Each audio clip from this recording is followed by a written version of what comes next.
to another live class with ISB I'm Pre-Squad Azop.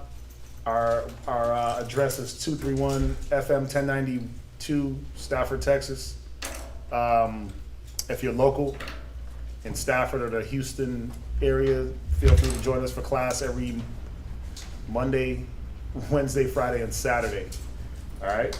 We also have a few other locations. We're in Virginia. They have class Tuesday, Thursday, Friday, Saturday. We're in San Antonio. They have class Monday, Wednesday, Friday, Saturday, and we're also in Rochester, New York, and they have class Tuesday, Thursday, Friday, and Saturday. Their different locations and addresses are on the screen. All right, so feel free to drop in, pay them a visit on those class days and times. We would be very happy to have you.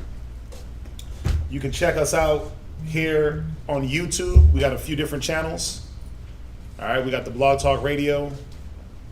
Also that Mashaba and the brothers out in Albuquerque, they do.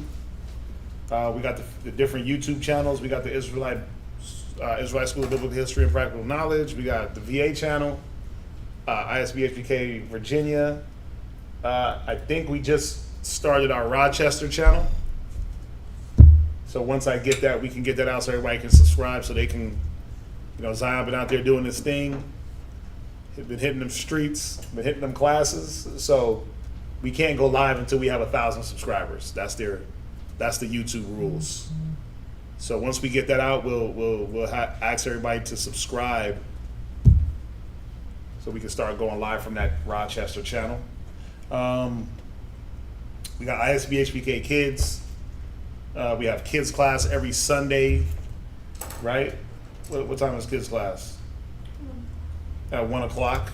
Every Sunday at 1, we go live. That's for the kids. We got the 5 Minutes of Wisdom, Hidden Truth Bible Show, Israelite Media Corp. So, a few different ways to reach us. For you to stay connected if you're out of town. The YouTube is I'm gonna say this, the YouTube is for the people that are out of town. If you're not local, the YouTube is for you. If you're local, use the address, put it inside your GPS, follow it, and come on down, right? Quit playing games. That's a tool for people that are far away. So I always say it, man. When they're ready to end the YouTube, oh wow, it's a lot. When they're ready to shut down YouTube, what y'all gonna do? So you might as well get acclimated to being around brothers and sisters. Right? For those that can, not everybody can. I'm speaking to those that are able to get up, move around, drive, and do all those different things. So no pressure. Right? No pressure. Don't want nobody to feel guilty or anything like that. Get that set up. So yeah. We got a few businesses. We got Israelware. All right, so you can go to isbhpk.com and you can see all these different things. You can see the Israelware. That's where you get custom garments, anything you want. The sisters can make. They're working on a few different new ideas and new accessories. All right, so you just put in a request, they can get the garment done. We also have, which is part of Israelware, Fringed Up, which is our subscription, where monthly we'll send you a headband and a shirt, or just a shirt, and there's different prices. One is $35 for the shirt, or it's $75 for the shirt and headband. All right, so every month, as long as you stay subscribed, you will get whatever you order. All right, a shirt with fringes and some type of biblical design vinyl on the shirt. We also have Sweet Ambiance. All right, now Sweet Ambiance is another business, and these things, we got these businesses to help support the school, keep the bills paid, keep the rents paid, and different things like that. So please support the businesses if you can. We're in the malls in the different Rochester, Virginia, San Antonio. We're in the malls. You can check us out there, or you can go online. If you need to reach a teacher, my phone number is 303-557-8979. You can reach Priest Kazakia. He's out in Virginia. He's at 757-300-4047. All right, any questions, comments, concerns, counsel, anything, feel free to hit us up. One more business that we do have. We got our Chosen Creations, right? We just keep inventing businesses. I can't keep up. Chosen Creations. You can shop. Basically, we're doing like little armbands and jewelry, earrings. You can get them just personally inscribed, all right, or engraved. Different little chains for men, for women, bracelets for men and women. I got these made for Passover, right? It got the Genesis 49 and 27, right? Benjamin shall raven as a wolf. And I got the wolf, and I got 2 stones in the wolf's eyes, and then I got my name in Hebrew, Quadazat Ben Binyamin, right? So I designed these myself, and then I just got them done. So you can, you come up with a design, get it over, and they'll do that for you. All right. So Kazakia he's sick with the machine, with the engraving machine. So you can check that out on S.O.W, right? S.O.W. Just look for Chosen Creations. All right. Again, we're doing all these things, which leads me to my next point: donations. Now, we do all these businesses and these different things so we don't have to burden brothers and sisters with alms and donations and help with the different bills that we have. But the problem is, even with all the businesses, they got to be supported, right? They got to be supported. And you can have 1,000 businesses. If they ain't making the money, then what do you got to do? Well, we got to ask y'all, right? So, we were looking at it today. With all the people that we have in Houston, there's only really 2 brothers that give to the school. There's only 2 brothers that give on a consistent basis, alms or anything that go towards the school. So what we need everybody to do, man, is you got to come up with a number that you're comfortable with, right? We're gonna do this like, how you go for a job and they say, give me a number, and then you write it on the paper and they fold it, they slide it over, and you look at it, right? Now, you're gonna come up with a number. You're not gonna give me the paper though, right? You're gonna come up with a number in your head that you're comfortable with, that you can do and say, look, let me vow this, each family, let me vow this amount per month to the school to help out, because the bills are it's getting rough. That's all I'm gonna say. It's getting rough. And we don't, the problem is this: it's unfair to those 2 brothers that constantly give. It's unfair to them to constantly be giving, and everybody else don't have to.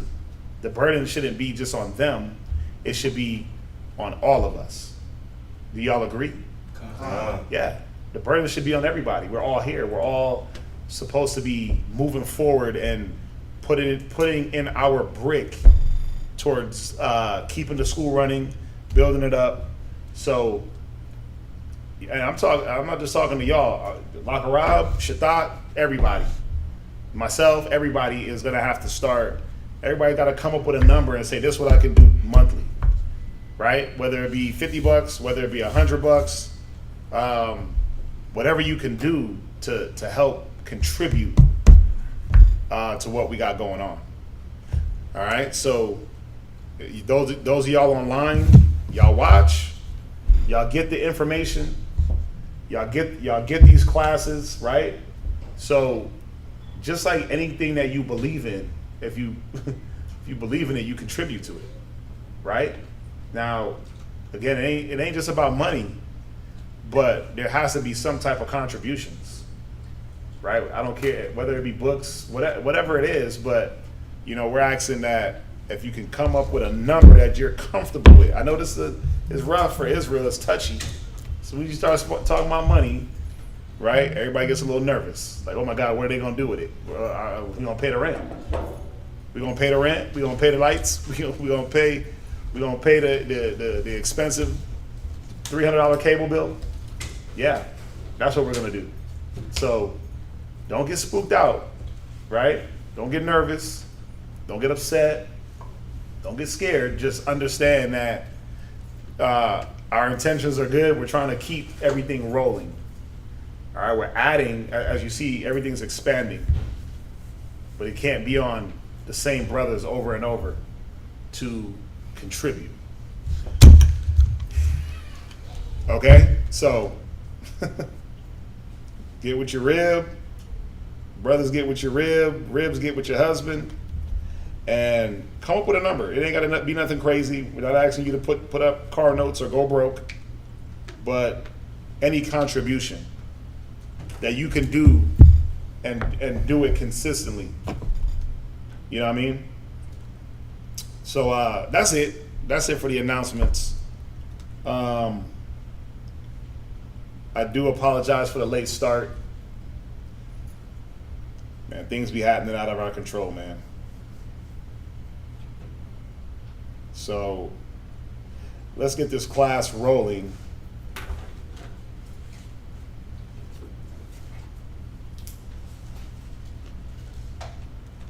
Let's get this class rolling. We talked about, give me 1 second. We talked about, what did we talk about last Wednesday? We talked about doing these classes on youthful lusts, right? And last Wednesday was kind of the intro class. Y'all see the title. I mean, y'all know what we talking about. We talking about liquor. We talking about alcohol. We're going to talk about strong drink alcohol, right? Yeah. Again, one of those classes that got to repeat as a reminder. As a reminder for brothers. Go to Ecclesiastes. Actually, go to Ecclesiasticus in the Apocrypha. Right? Go there also. Let's see here. How do we want to do it? And I started here last class. Right? I started here last class. Why? Well, to put us in this mind of what it is to be youthful. Right? What it is to be a youthful man, a youthful woman, and our outlook on things. So read that real quick for me. Ecclesiastes 11 and 9. Ecclesiastes chapter 11, verse 9. Right. Rejoice, O young man, Right. in thy youth, and let thy heart cheer thee in the days of thy youth, and walk in the ways of thine heart. Right. So the Bible is letting us know to cheer ourselves, to walk in our youth. Did we just... We didn't go offline, did we? What just happened? No. To walk in the days of our youth, to be cheerful, to be happy, to be joyous. Now, think about a young-minded person. In their youth, what are the things that they're geared towards achieving? Think about yourself when you were 15, 16, 17, 18. You want to be, you were 15, wanted to be a rapper, right? You wanted to be a pimp, right? You want to be a playboy, right? When you want to be a princess. You want to be these youthful things, right? You want to chase professions that might have not been real or easily attained. Who wanted to be a basketball player? Okay, nobody. Me, right? Who wanted to be a rapper? Right? And none of y'all got rap skills. Maybe Ivy got better rap skills than all y'all. Right? Who wanted to be some type of other entertainer? Okay. What'd you want to be when you grew up? Angela? Oh, curious. She didn't raise her hand or nothing. Really? Hey. God, ain't nothing wrong with that, right? I mean, very attainable, but very practical. you know, in our youth, we're programmed to, and not just, remember, it's not youth of age, but just youthful mind, youthful thinking. We're told to shoot for the stars, right? Swing for the fences. You don't got to have nothing practical about what you're really trying to do or what you're trying to achieve. But if you can think it, then you can attain it, right? And like, I want to be, you could be all these crazy things, right? Which is fine, but not just what you want to be, but what is it you're supposed to be looking to achieve in your youth? What are you supposed to be gaining? Do they ever really tell us to gain all the wisdom you can and all the knowledge you can and listen to your elders? Yeah. They telling you that in these streets, like today in these streets? No. Like, man, sit down, listen to the elders, right? Listen to the ancestors, right? Follow their wisdom, follow their teachings, be disciplined, right? This world is not geared towards discipline. Nah. It's geared towards consumption and getting and accumulating as much as you can of whatever you can, right? So the scripture here, I like going here because it articulates that to a certain extent. Read it one more time and then go to Ecclesiasticus 39:25.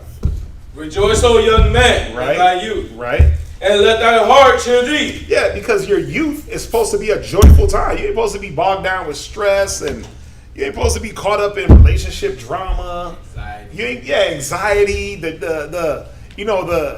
Those heavy burdens that some men carry. You ain't supposed to be tied down with that. In your youth, you're supposed to be light on your feet, light in the mind. Right?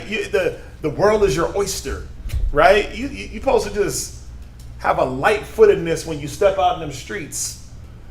But there has to be a mindset even towards the things that are in the world. Right? Go ahead. And let thy heart cheer thee. Right. In the days of thy youth. Right. And walk in the ways of thine heart. Right. Follow your heart. Follow your mind. Go ahead. What's that? Make your own way. Right. And that's what's taught. Make your own way. Blaze your own trail. Be a trailblazer. Right. Go ahead. And in the sight of thine eyes. And follow your eyes. The things that you see. If you can see it, you can dream it. Right. Go ahead. But know thou that for all these things, right, the Most High will bring thee into judgment. Right, but you got to know that what you look at, what you chase, what you put in your heart, in your mind to attain, the Most High is going to judge you for it. So whether it be good, whether it be bad, you're going to get whatever level of judgment according to such. Now let's go to Ecclesiasticus 39:25. Ecclesiasticus chapter 39, verse 25. Right. For the good are good things created from the beginning. Go ahead. So evil things were sinners. Right, and the reason why I'm going here is because in our youth, we're told that what? You gotta get an education, you gotta get a good job so you can get right? So you can live the American dream. Right, white picket fence, 2.5 kids, the dog, the minivan, the sports car, the pickup truck, the ATV, and the riding lawnmower. Right? They tell you that you're supposed to have all that, but you got to get educated, go to school, right? So you can have a house, so you can buy food, so you can get this, get that, or even in your even before that, it's get a job so you can be able to afford things, right? So I'm going here because the things that are pushed to us in our youth, they're good things, right? They're good things if your heart is geared the right way towards them. They become evil, like I said, for the good are good things created from the beginning. So evil things for sinners. They become evil if your mind is geared the wrong way towards these things. So let's talk about them. Read on. Verse 26. Right? The principal things for the whole use of man's life are water, right, fire, iron, Uh-huh. and salt, Right. Go ahead. flour of wheat, honey, milk, and the blood of the grape. Stop right there. So this is what I want to talk about. That old blood of the grape. That old wine, that old strong drink, that old yak, that tequila, right? Them coronas, right? Modelos, negros, all that. I want to talk about all that. Right? That Dos Equis. I want to talk about these things, right? Come on, baby. Hey, what is that? The bumpy face. That bumpy. Ooh, that old gin. That's that old Bumpy Johnson. Shit, make it see it. That old gin bottle. That old bumpy, right? We're gonna talk about that old bumpy, right? We're gonna talk about that old Irk and Jerk, right? That Paul Mason, that Paul Masson, right? That Henny, all that.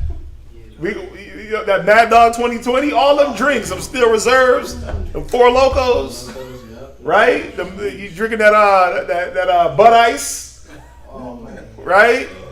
That all that, them Smirnoff shots. You twist off them shots, right? I want to talk about that because in your youth, you look at certain things. Think about it. When you're young, what do you want? All you want is clothes, right? You want the nicest clothes, the nicest shoes. When you're young, all you want to do is eat what? Fast food, right? You ain't worried about eating healthy. You put all the salt with the ketchup, right?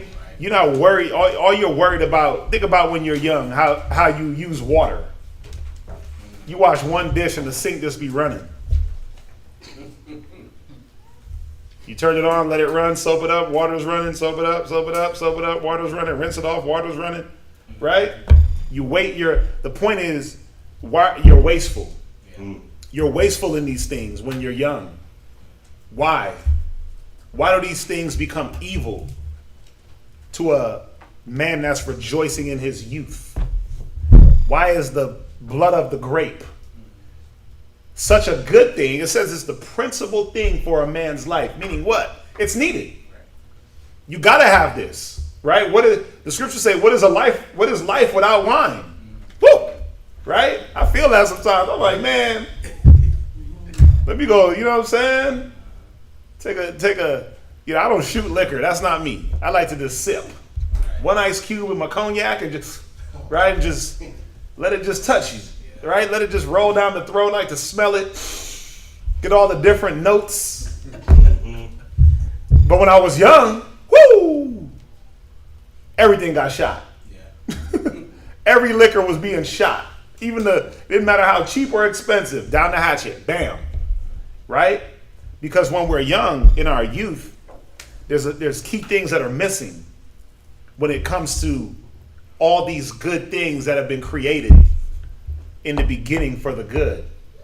They're turned to sin by the youthful mind, by a youthful man, by a youthful woman. Like, let's just think about it. Who in here has drank? Who in here still drinks? Right? Right? So, good job. Right? But think about this. Think about your first couple of years of drinking. Just think about it and say, damn. You got some I woulda couldas in there? Who got the I woulda coulda shoulda? I wish I knew then what I knew now. Who got some of those in there? Who got some of those? Damn, Jesus. Shouldn't have got faded that night. Who got the I ain't drinking never again because you got so sick? Man, I ain't never drinking. Right? You like, oh my God. And you waking up talking about, let me get the menudo, let me get the red beer, let me get all this stuff to do what? Try to sober you up, and you're like, I'm never drinking again. 2 nights later, as soon as you get your strength back, what you doing? Right back in there. Right? Because when this young man is rejoicing, there's something that's missing in his mind. There's something that's missing from his character. There's something that's missing in his application of using any one of these good things, but we're going to focus on the liquor, right?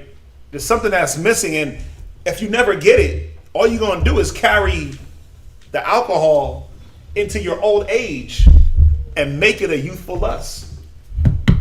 So go from there. So that first point, I want you to just write,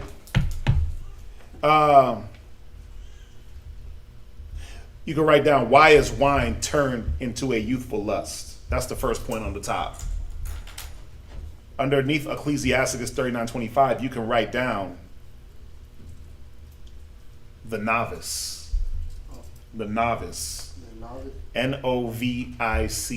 The novice. The rookie. Go to 1 Timothy 3:1. Why is wine turned to a youthful lust?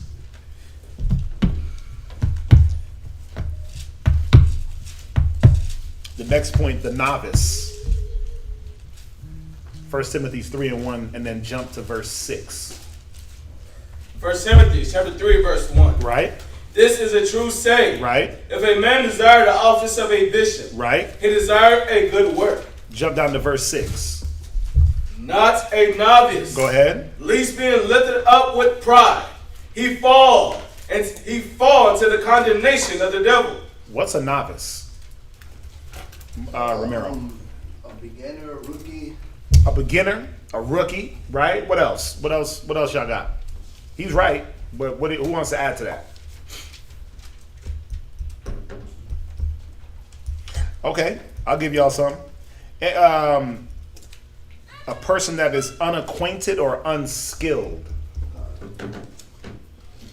A beginner. That's from the 1828. I actually went into the word etymology and got newly arrived, inexperienced, new to circumstances. Where's it at? An inexperienced person, one new to his circumstance. Having the character of a beginner, befitting a novice. Definition of beginner. I'm going to jump to the point. Often implying want of experience. So when you say, man, this person's a beginner, right? It implies that they don't have the experience in whatever they're undertaking. Now, raise your hands. When you first start drinking, who sat you down and was like, listen, son, listen, daughter, when you get this bottle right here, you got to be easy with it. Now, this is just mineral water, right? Y'all thought I was slacking. It's just mineral water, right? But who sat you down with the Colt 45? Like, listen, son, I'm going to sit you down. I'm going to talk to you about these burrs, right? Listen, daughter, I'm going to talk to you about this Henny, this strong drink. Listen, Chico, we're going to talk about these things, right? Like, who got sat down and got talked to about alcohol? Okay, right? Who else? Now, you didn't get sat down and talked about it, so how did you learn? How did you learn? How did you learn the power of the wine? How did you learn? Well, I learned by watching my brother, my cousins, everybody drinking and the way they got. Like, let me try that. Right? How did you learn? My sister. Okay. Marcy, how did you learn? The effects of alcohol and what it does and everybody around you. TV. Television. Ivy. The neighborhood. The hood, right? All that. Derek. From doing it myself. That's what I was wanting, right? So basically, we all got garbage. Me, myself, same thing. I didn't start drinking until I was 21. Yeah, I didn't start drinking until I was 21. And I didn't start drinking until I got into the truth.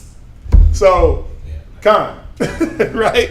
So no, I wasn't 21. I got in the truth. I was 19.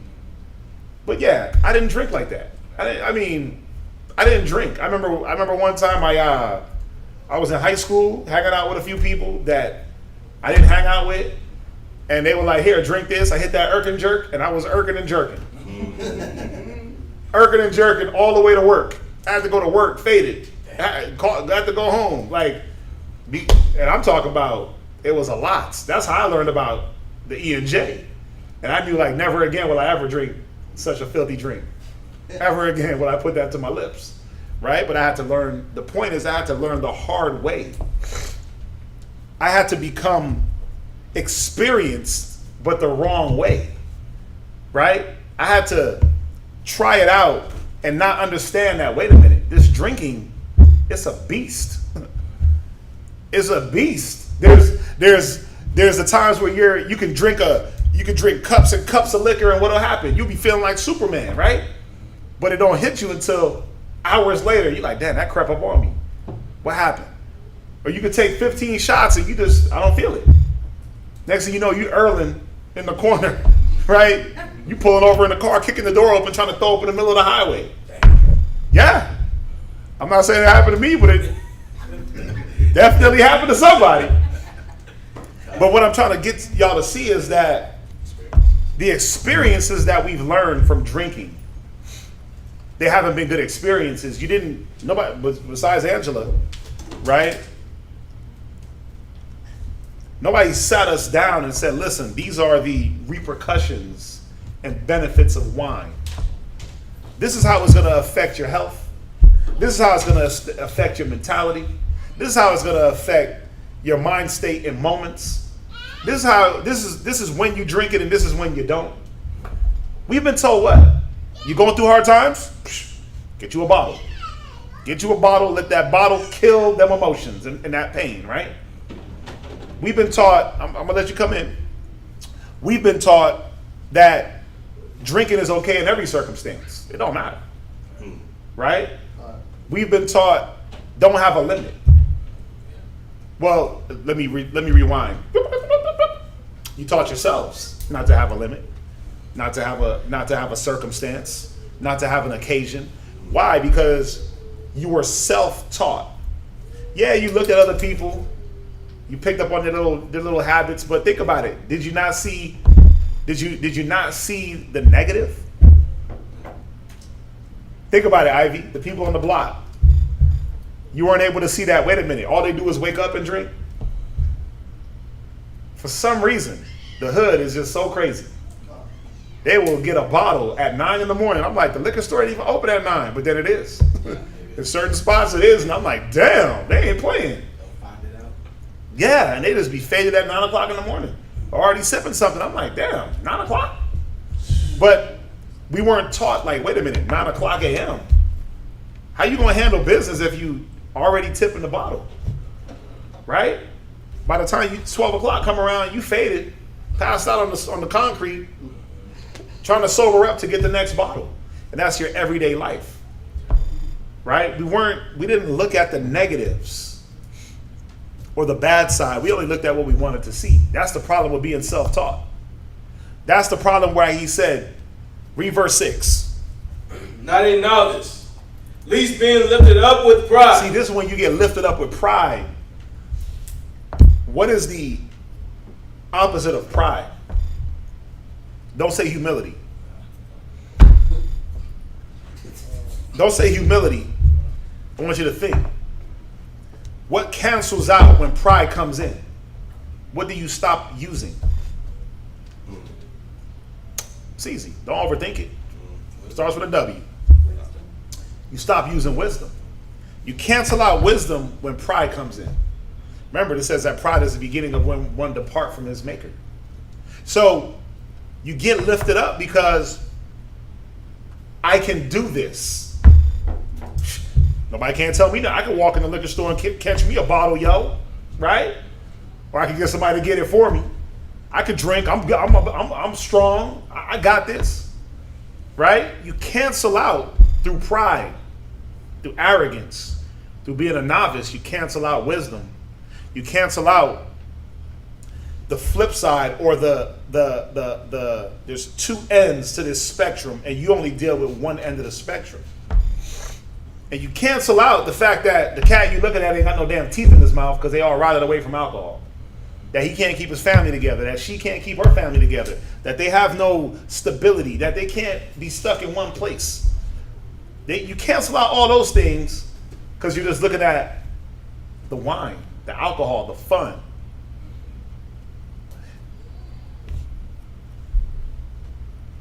Read verse 6 one more time. Not a novice, Right? least being lifted up with pride, he fall to the condemnation of the devil. Right. So what can this bishop not be a novice in?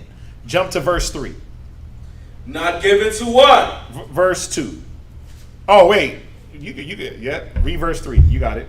not given to wine, Right?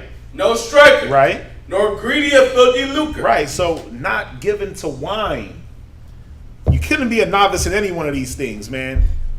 You had to be good behavior, hospitality, ready to teach. But the given to wine, you couldn't be a beginner or inexperienced when it came to wine. Why? Because when you look at how we've been taught how to deal with wine and liquor and strong drink and spirits, right? We tend to only look at what we want to see and feel how we want to feel, and we don't deal with these things in wisdom. Go to Proverbs. Go to Proverbs 24. You can write down the next point. You can write down wisdom and wine. Wisdom and wine.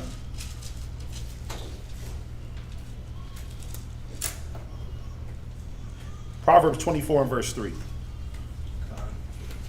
Proverbs chapter 24, verse 3. Through wisdom is an house building, and by understanding it is established. Go ahead, read on. And by knowledge shall the chambers be filled. Go ahead. With all precious and pleasant treasures. Right, you see, through wisdom is a house building. Through understanding it's established. Why am I going here? Well, in Timothy's it said we couldn't be a novice when it comes to, you couldn't be just some beginner and trying to give yourself to these different things. Because how do beginners deal with, let's take it back to the first two scriptures. How do beginners view, you take a kid into the mall, a young person into the mall, and you say, hey, here's $1,000. Get what you need. It's a wrap. They're gonna need more money, right? 1,000 ain't gonna be enough. Now you give me $1,000 and tell me to get what I need, I'm gonna probably come back with some extra money left over. I need some of that money. Yeah, I need the rest. I probably want some of that money. So I'm gonna get what I need. But in my mind, I don't need much. Because wisdom tells me what? Being content. Right? Everything I see, I don't have to have. Everything I see is not a need or a want. A lot of times it's just a want. Get what you need. Because what do young people tend to do? Young-minded people, they tend to put the wants over the needs, right? So you say get what you need, they're going to get what they want. That's clothes. That's shoes. Why'd you get them shoes that cost $200? Well, because they look cute, but you can only wear them with one outfit. Like I take Noah into the store, I'm like, man, pick out a pair of shoes. He pick out something that got some crazy colors. I'm like, bro, that don't match with nothing you got. He's like, but it matches with that one shirt I got. I'm like, oh, okay. So you want to wear it? You want to wear the same shirt and shoes every single day, or you want to have a week wear? And he thinks about it. He's like, oh, so I can only wear them once, huh? To match. He's like, yeah, I'm not gonna get those. What's that? My rib, man. That's my rib's favorite scene. What's that? How's it go? You You get what you need, but you get what you want, but beg for what you need. Yeah. Yeah. You get what you want, but you beg for what you and need. borrow for what you need. That's crazy. Yeah. Yeah, you go in the mall, you shop it up, but then you got to beg for gas money. Yeah. I mean, right? Ain't that like the thing? right? That you'll blow money on the thing that you want, but then the thing that you need, you got to come right behind and say, man, let me borrow something. But that's the mentality with a youthful person. The thing with liquor, and I'm gonna deal with money too, probably in another class. But the thing with in England, alcohol is weaned into your life with Sunday dinner. Teenagers are given a glass of wine to build up tolerance and make them not go crazy. Yeah, that's London. Come on, go to France. They drinking wine with everything. You know, these certain things that we like taboo certain subjects. Oh my God, liquor age. There's certain. I mean, up until I knew, there was a country that was in Jamaica. There was no liquor age. It might be now, but at one point in Jamaica, there was no age for liquor. You could be a kid and walk in. Could be his age. Walk right to the bar and say, "Give me a box of Guinness," and they'll give it. There was no age. I don't know if they changed it, but at one point there was no age because they wasn't tripping on that. That's the same with my pops. When he was a kid, he can just go, like my grandfather used to sell liquor. And stuff like that. So he can just drink anytime he wants. Yeah. It's not like a frowned upon or a crime. No. You know what I'm saying? But see, even that has a reverse effect because if I could do it whenever I want, again, who's sitting me down and schooling me to the ins and outs of the game of liquor? Liquor is a game. Yeah. I don't think we realize it. It's an actual game. Think about it. White folks make billions on liquor. Hennessy, right? And those expensive cognacs, those expensive tequilas. If they're making that much money off of it, and that's what they're doing, and they know about. I mean, come on, they call it alcohol and spirits for a reason. Right. It'll bring the demons out you, or put some demons in you, right? They understand that alchemy, distilling, pulling the spirit out of something. And giving that to yourself. They understand that whole process, right? But see, we haven't caught on. That's why, you know, what is it? Well, I'm gonna get the cheapest thing I can get. I don't worry about quality. I'm just trying to get drunk. Right. I'm just trying to get faded. Now you drinking steel reserves. You get a 24 ounce for $1. Like, what the hell? Anybody here ever drank a steel reserve? Bruh. I had to sip. See, that's all you need is a sip. Like garbage. Oh, bro, it's bad. That right there make you feel dirty inside. Them steel reserves is bad, but that's the mentality behind it is not. I'm not taking this to feel good. I'm taking this to get faded. Think about it. Walk in any white man's office that got money, and what he got in the corner? What he got in the corner? He got liquor, right? $1,000 bottles of scotch. $1,000 bottles of yak. You want a drink? A drink to white people ain't the whole bottle. It's 1 or 2 ice cubes with a. Here you go. That much in a cup like that. Boom, that much, and you just right. Inhale the aromas, smell the grapes, the different raisins, cinnamon, bark, all that. Oh, it was aged in oak for 11 years, right? They sniff it. That's why they drink from snifters and things like that, right? They know that drinking, the spirit behind drinking, there's something that has to be taught. That's why they make it into a business. That's why they make drinking and think about it, even making liquor. When they make your Hennessy, when they ferment that for the 10 years and they combine 100 barrels to get the same smooth taste that you get in Henny, Remy, all those different liquors, they got one man there that's doing what? He's a taster. Mm-hmm. Guess what he's not doing? He's not getting drunk. The dude is wine tasters. They know how to. Oh yeah, it's too acidic. Yeah, that's bad. Right? They're spitting out. Because they're going around tasting 100 barrels a day. How can you taste 100 barrels a day and get quality assurance and be drunk as hell? Well, because they're taught the science of liquor, the science of alcohol. There's something that needs to be taught behind these things. But see, us, we're just like, oh, it's in the corner store. They got it at Specs, right? Well, it's right in the 7-Eleven. Oh, damn, $11.59. Let me hurry up in there and get something. And you run in and you just get the first little 6-pack of garbage. Snoop Dogg wine. Yeah, you getting Colt 45 or whatever the hell, I don't know. Country club. Whatever they got, Sutter Home, I don't know. You just grab it, whatever you can. You looking at the price. Oh, $1? But you're not looking at, oh yeah, this is gonna destroy your whole night is about to be a wrap. And tomorrow. And tomorrow. You didn't learn from your past experiences. Read it one more time. Proverbs 24:3. Through wisdom is in house building. What does a house consist of? Is it not people? Yes. Right. So the people in that house got to be wise. Go ahead. And by understanding is established. And through their understanding, it stays established. It's the people that make a house consist. The mind states. Right? So think about it. Is a crack house a house? No. It's just a wall. It's just a bunch of walls with crack in it. Right? But a house, you know a house when you walk in it, you're like, damn, that's a beautiful. You don't even call it a house. You say, man, you have a lovely home. You have a lovely home. And you can look at, the way it's set up. You can look at the way the kids is moving. You can look at all these different things and say, oh, wow, all these different pieces make a home. But a crack house, you walk in, I hope nobody's walking in, right? But you walk in, you see it on TV, the crack house, they got no lights, the couch got the spring sticking out of it, there's a TV, a whole ass couch, and just dirty walls and trash everywhere. You're like, damn, somebody lives here? Or works here? Or cuts crack here? That's crazy. Ain't no wisdom, so you can see that there's no wisdom. Because there's no wisdom in the people. Right? So from there, go to Proverbs 9 and verse 1. I want to establish that wisdom in the people is what builds the house and what establishes the house. Proverbs 9 and 1.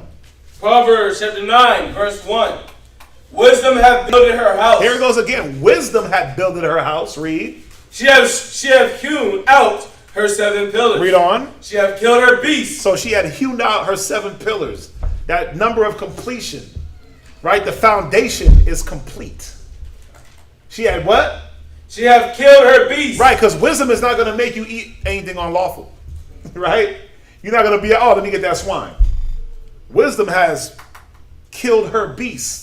What else? Read. She hath mingled her wine. Wait, wisdom did what? Mingled her wine. You got to have wisdom to do what? Mingled her wine. Mingled wine is mixed wine with different spices or herbs and things like that.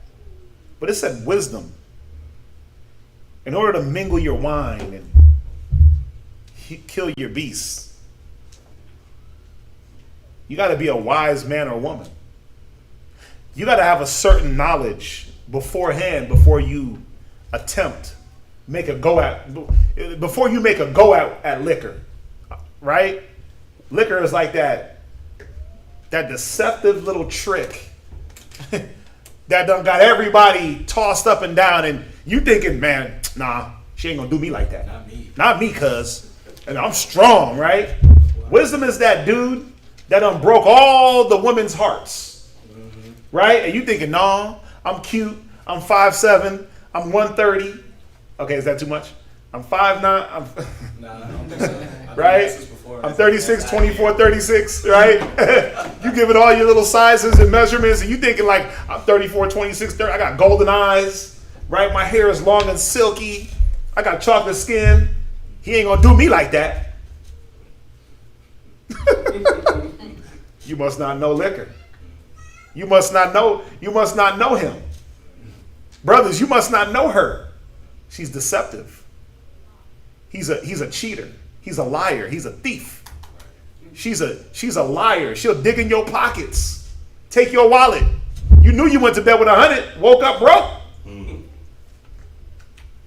But see, nobody taught you the ins and outs of how she gonna do you. Nobody sat you down and told you how he was going to do you, how he's just going to run through you and leave you. See, I'm talking to everybody. I'm treating this liquor like a man for women and like a woman for men, because sometimes that's how some of us chase it. Got to get that bottle. Got to get that nightcap, right? But nobody taught you what the nightcap was going to do over a 1 or 2 year period. Nobody taught you what chasing the bottle was going to do over a 1 or 2 year period. You just looked at everybody else doing it and said, oh, that looks great. But wisdom was needed to mingle this wine. That way you wouldn't make the beginner mistakes. That way you wouldn't make the novice mistakes and have the regrets and have the memories. Damn, I wish shouldn't have drank that night. Oof. Man, got too faded, got too drunk, right? I ain't never gonna drink again. That was always my favorite one. I would lie to myself, man. I ain't never drinking again. Bro, same night. Back up in it, getting it. Drinking the drink, you drinking the drunkenness off. You drinking the hangover away. Like, no, I'm just gotta what they like? You just gotta balance yourself out, right? You just gotta balance out. Here, let me go get a few beers to balance myself out. It's a damn lie. Even that. You gonna use something that destroys you to balance you out? Right. Makes no sense, right? But see, those are the things we've been taught about this deceptive little trick. That old dirty Negro, right? What? I have a precept on what you're talking about. Where are you going? Ecclesiasticus chapter 19, verse 2. Okay. Ecclesiasticus chapter 19, verse 2. Wine and women will make man of understanding. No. Let me see. I think I got that. Let me see here. Okay, I didn't put it for a reason. But no, go ahead. You could drop it. Ecclesiasticus chapter 19, verse 2. Go ahead. Wine and women will make man of understanding to fall away. Yeah, because think about this. What if you didn't even have the understanding? You were already falling away. You were already taken by the batting of the liquor's eyes. When she bat her eyes at you, when that Goldschlager had all them gold flakes and it was winking at you, you were like, oh, Goldschlager. But you didn't know that them gold flakes was cutting your damn liver up. They didn't tell you that. They just told you, oh, you're drinking gold leafs. Right? When you was drinking that Jaeger, right? That old thick syrup, Jaeger bombs. They didn't tell you, oh yeah, that's going to deplete your liver. Right? The old deer's blood. Right? They didn't tell you these things. They didn't tell, that Patron, right? The Patron, like, oh, it's so smooth. Get the one with the green ribbon. Right? And you're like, oh yeah. They didn't tell you was going to go crazy as hell on that Patron. It goes down like water. Woo! But they didn't tell you that fake liquid courage that it built up in you. You was going to be in the middle of the street pounding on cars and ripping your shirt off. They didn't tell you that. They didn't tell you all that. That you was going to think you can jump off the rooftop of buildings. And they didn't tell you that with the Patron, right? They didn't tell you these things. They didn't say, hey, drink it, it's smooth, son.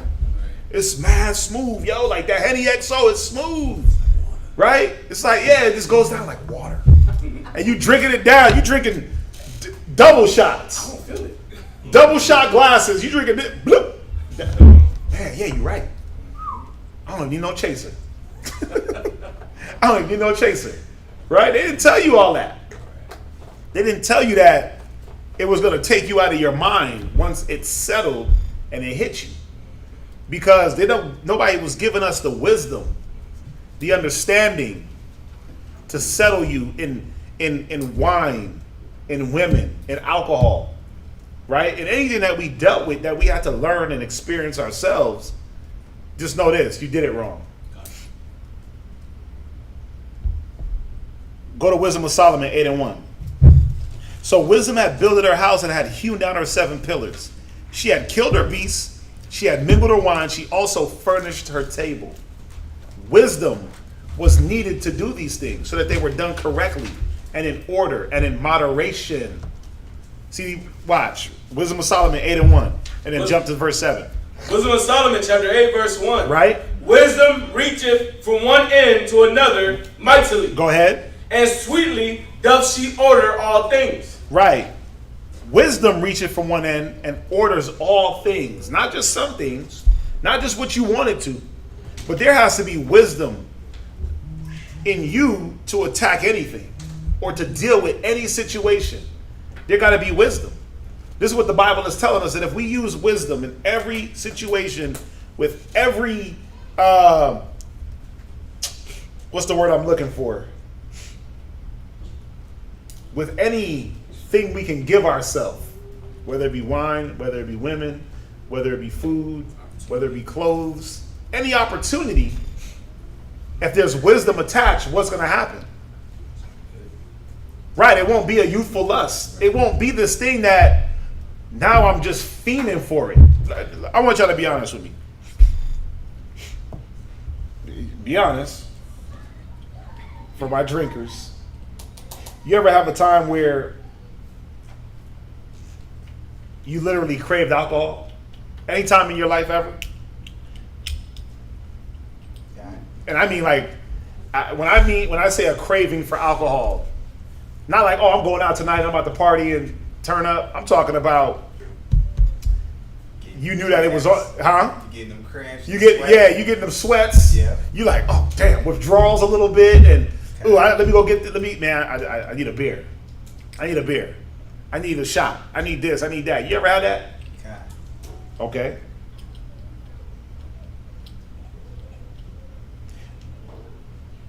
Because what's happening is you gave yourself over to it and didn't understand that's what the end result was going to be. You becoming a fiend. It's like anything. It's like anything you can do. Again, you can go shop, right? Okay. Who was catching the cramps, the sweats when they couldn't buy those shoes that came out or the dresses? Anybody? That was me. I was hurting. Oh man, damn! I need to get them. I need to get them J's. Right? I was young, but still, I would go into a damn panic attack not being able to get some shoes. Right? Why? Because nobody taught me that you don't need everything, and that there's going to be another shoe coming out in a week, and that you don't have to have these things to make yourself feel better. You don't have to have these things to keep up appearances. Nobody sat me down and walked me through that. You don't use those things as your intro. That was my intro. My look, my appearance was my intro into every situation. That's what went before me. I wasn't a talker. I wasn't really. I was always loud, but I didn't really talk like that. So my intro was my appearance, right? But nobody taught me that stuff fades away. You lose your hair. I thought I was gonna have hair forever. I thought I was going to be young and handsome forever, right? Nope. Nope. It don't last. It wears down, and you got to have something else to go before you, right? You got to be able to talk to people.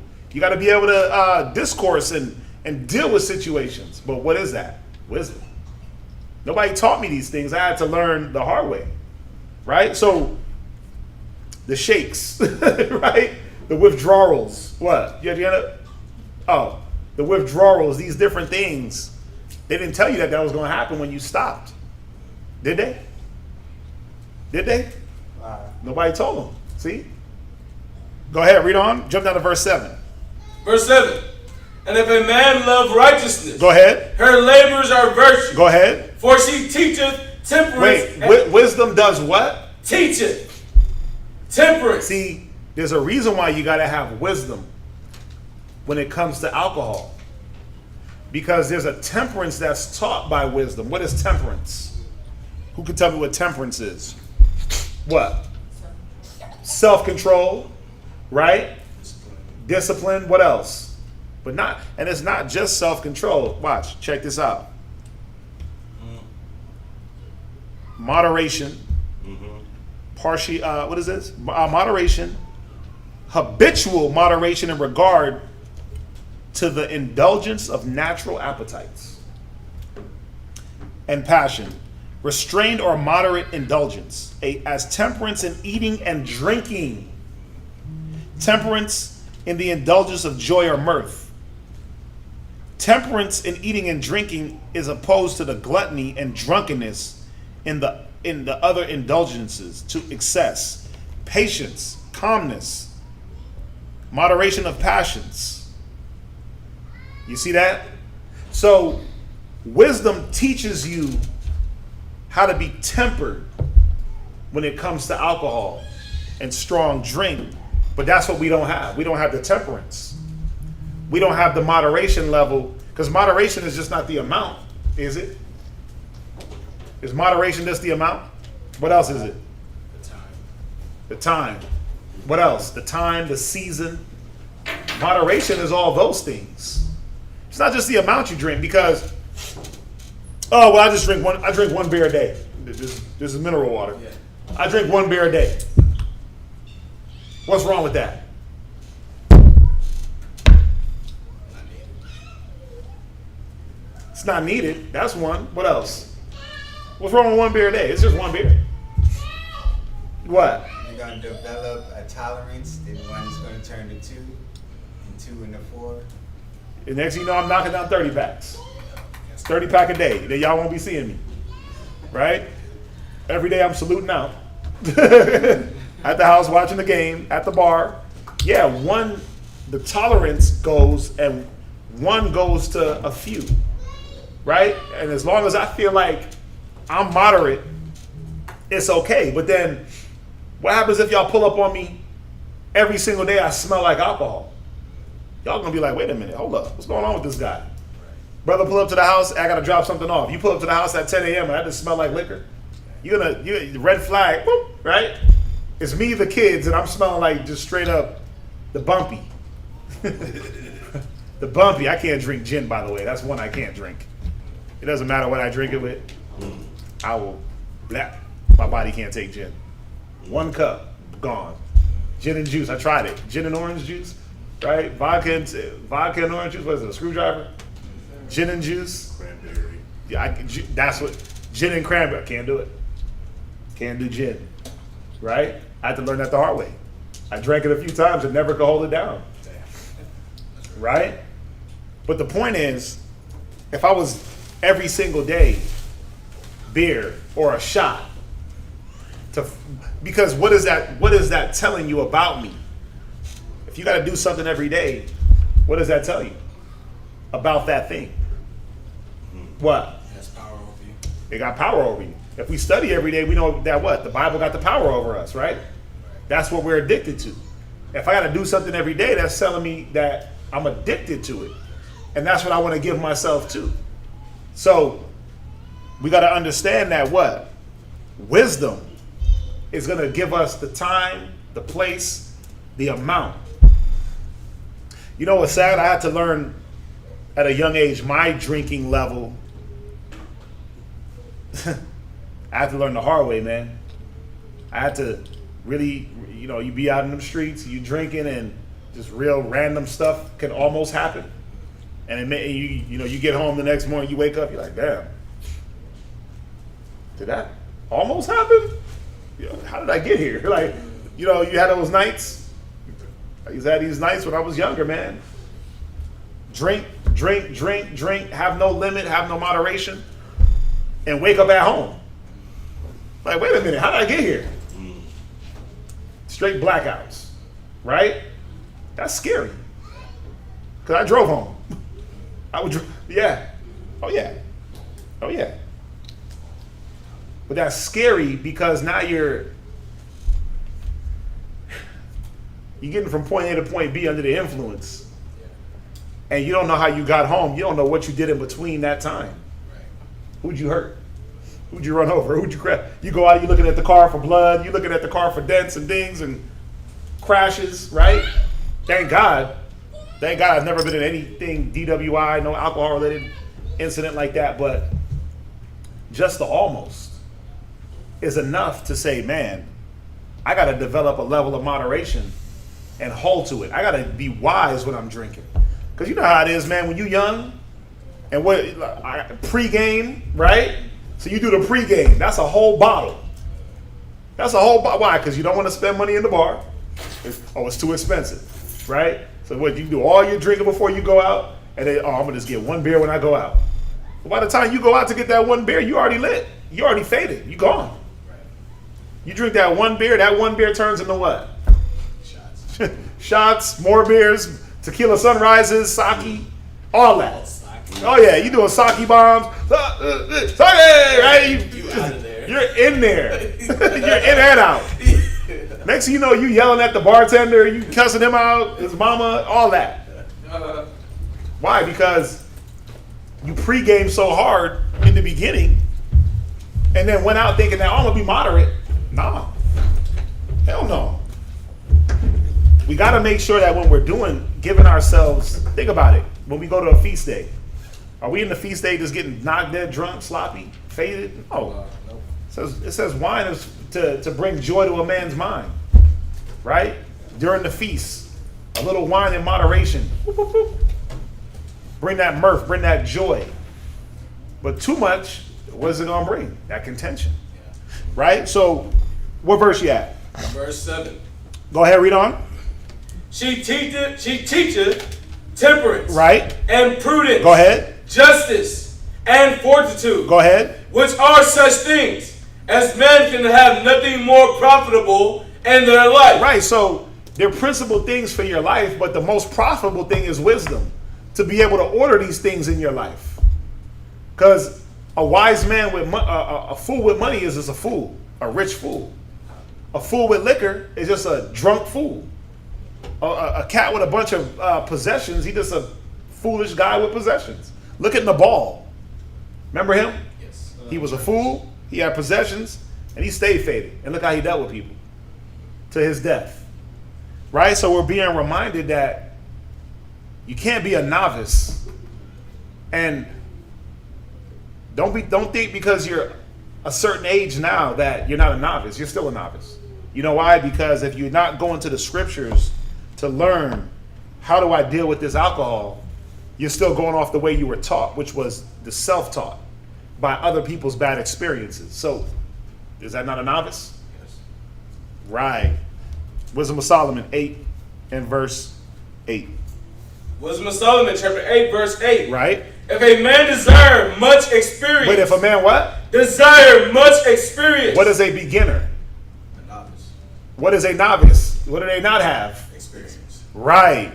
So if a man desire much experience, go ahead. She knoweth things of old. She can do what? She knoweth things of old. Yeah, she know how the liquor works. Wisdom can show you how the liquor is going to affect you. All you got to do is go through the scriptures and look at who got too drunk and who didn't. Right? Go through the Bible. Go through the Bible and read. Look at Lot. What happened with Lot? They got him so faded he didn't even know that it was his daughters. Yeah. I mean, bruh. How much wine did they have on that journey? But think about it. They run it out of Sodom and Gomorrah and they made sure they got the damn wine. God. Of all things, they got wine. Right? That's how important it was, but think about it. He was so faded. He forgot that he only left with his daughters, his wife. And his wife didn't make it all the way. So he didn't even think like, damn, wait a minute. I'm not here with no little young tenders. I'm here with my tender daughters. Think about that. Think about the level. Think about how Jacob was deceived. Right? You went in for Rachel. Hit a little strong, drink, and he got hit with the switcheroonie. Right? Because of the inexperience in using wine. Men know how to do what? Think about let's just think about this. I'll let you come in. Think about, and we all know about it. We've probably even been a part of it in our filth, right? As men and as women. Think about when a man wants to get a woman and he wants to lay with her. And it's some new little chick he met. Mm-hmm.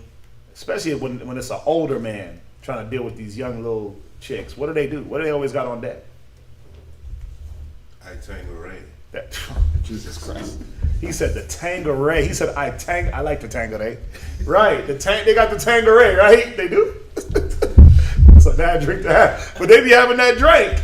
Yeah, do it. They'll have that drink. Now they have the weed, right? Because these little young chicks just want to smoke. But before, to lower those inhibitions and to lower that guard, especially of somebody that you knew was like innocent, what would you have? You know the experience of liquor that is going to lower her inhibitions. She don't know that. Alizé and Cristal. Alizé and Henny? Thug Passion? Thug Passion. Right? Cats come up with that Thug Passion? Here, girl, hit this. No, I don't. I don't drink. No, it's all good. Look here. Drink that. No, I'm good. Girl, you know you want to drink that. Come on, right? You doing all this, right? She's like, all right. Boom. Next thing you know, that's it. He has an experience through using liquor the wrong way to lower the guard and the inhibitions of a person. She's inexperienced, not knowing what it's going to do to her, that it's going to lower her guard. So you see the experiences that we gain through how we use these things, man, it's destructive. It's destructive, and what tends to happen is when you use something the wrong way, it becomes a youthful lust. It becomes lustful because you're either chasing it, trying to keep it, dying to keep it, or it's destroying you. Those are the three ends of all these youthful lusts. You're either chasing the wine, trying to keep the wine around you, and in doing that, what is it doing? It's destroying you. It's destroying your body. It's destroying your spirit. It's destroying your mind. It's destroying your lungs, your liver. It's destroying your outlook. It's destroying how you deal with people in your relationships. Think about how liquor, alcohol, has destroyed households and relationships. Right? Where you got the man, he's just drinking and doing what? Beating the hell out of his whole family. Just beating them. Faded, getting drunk, just beating them. Wake up, like, what did I do? Shit, you killed my mama. You beat the hell out of me. You beat my sister. He becomes hated. That happens in our community. Whew. Why? Because nobody sat that man down and said, hey, bro, liquor is not the fix to your problems. Liquor is not what you use to fix a bad day at work. Liquor is not what you use to fix oppression. Liquor is not what you use to fix slavery. The bottle of Hennessy ain't gonna fix it. But think about all the songs. Think about all the music. Just drink it away. Let's get you a bottle, hit the club. You know what I'm saying? All them country music songs. They talking about drowning in bottles. That's what they talking about. Tequila and all that stuff. That's all they on. Why? They're giving you one side of the experience. But who's looking at wisdom? Who's letting wisdom teach them? Watch, read it again. If a man desire much experience, go ahead. She knoweth things of old. Go ahead. And conjectureth aright. Right. What is to come? Yeah, wisdom will tell you what's going to come with a man that gives himself to the wine. Nightcapping daily. Bottles every week. Wisdom will tell you what's going to happen. His body's going to shut down. His mind is going to shut down. He's going to become lethargic and not give a damn no more. Wisdom tells you what happens to a woman that gives herself to the wine. She stops being engaged. That liquor starts to overpower her conscience. Go ahead. She knoweth the subtleties of speech. Go ahead. And can expound dark sayings. Right. Wisdom can pierce through all that darkness that be in all those the dark parts of anything that we get into. Wisdom will pierce through that and shine that light. Go ahead. She foreseeth signs and wonders. Go ahead. And the events of seasons and times. Read 9. Therefore I propose, right, to take her to me to live with me. Right. Why? Because when I mingle my wine, when I hew my pillars, when I slay my beasts, wisdom is going to say, oh, that's enough. Wisdom is going to say, not tonight. Not tonight. Wisdom is going to say, wait, hold up. They're all looking at you. They're all going to think that all you're doing is drinking. Every time you got to relax. Every time you got to chill. Right? Your kids are looking. Your wife is looking. Wisdom is going to shine the light on you in your mind for you to say, wait a minute. Am I using this thing that the Most High gave us in lawfulness and for good? Am I turning it to evil through my misuse? Go ahead. Knowing that she would be a counselor. Wait, she'd be what? A counselor. Wisdom will do what? Be a counselor. See, not the liquor. Not the wine. We be counseling with the bottle. Oh, man, she left me. Hey, what am I going to do? Oh, my God, I don't believe it. That wine is punching you in the damn face. And you sitting there like, damn, it feels so good. You counseling with the bottle instead of using wisdom to counsel yourself through your problems. Instead of going to actual counselors and taking counsel, you letting the Bumpy Johnson. You letting the Tanqueray. That's another drink I can't do. Tanqueray. I like the Tanqueray. And then you dance. They make it look all cool, like you just doing ballroom dancing. Y'all seen those commercials, right? They in real sharp clip clothes and they're doing the Tanqueray, aren't they? Is there a dance called the Tanqueray? No, it's called a tango. Oh, damn. It's called a tango. You're right. My bad. You're right. It is called a tango. Morris, you had your hand up? No, sir. Oh, it's called a tango, right? When they were tangoing to the Tanqueray. Right. They make it look all cool. Look at all the Dos Equis, man. The most interesting man in the world. You're like, I want to be like him. His beard is perfectly grayed. It's slicked back. He got all the little young women tenders. He's traveling the world. Nothing goes wrong in his life. Why? Because he got a Dos Equis. You got to. Life is a beach. Corona, right? It's all about beach chairs and sand. No matter where you go, as soon as you pop open a Corona, it's a beach. You somewhere on South Beach. When really in your mind, you living in Galveston, the dirty part. Yeah. Look at all the liquor commercials. They make it look cool. They make it look Colt 45. Billy D. Williams, right? He just slick back cool with a scarf, right? Snoop Dogg, all of them. They make it look good. But they don't tell you, wait a minute, you got to be using wisdom. Go ahead, read on. Knowing that she would be a counselor of good things. Go ahead. And a comfort in cares and grief. Right. The word experience. The word experience, to know by practice or trial. Think about your experiences. To gain knowledge or skill by practice or by a series of observations. So think about our we all raised our hand. Oh, we was watching somebody else drink. I was watching somebody else drink. That's why I thought it was cool. How'd you learn how to drink? Who taught you? Parents. Right. Now, did they sit you, I'm asking you like I asked everybody, did they sit you down like, okay, son, so when you drink this, if you just, if you hit a six pack, it's gonna knock you on your ass, right? But if you drink one, take, babysit, drink it slow, it's gonna make you feel good, but you can't do it every night, right? Because, physically you'll be dehydrated and, you start to get like the calipers busting in your nose. Those people that drink a lot, their noses start to bust. I don't know. Yeah, they get the little the vessels in their nose and stuff starts to break. Yeah. Oh yeah, that's another. You want to know alcoholic? Look at their nose. It'll blow up. Their face. They get like a rosacea type of, but it's the blood vessels bursting, right? They don't tell you all that. What do they tell you? First of all, they didn't tell you nothing. No, you watch them, right? Yeah, basically chug it. Chug it. Chug it. Chug it. Keg stands, drink, right? Shot. But then, after they drank and did all that stuff, what did you see? Chaos. Gone.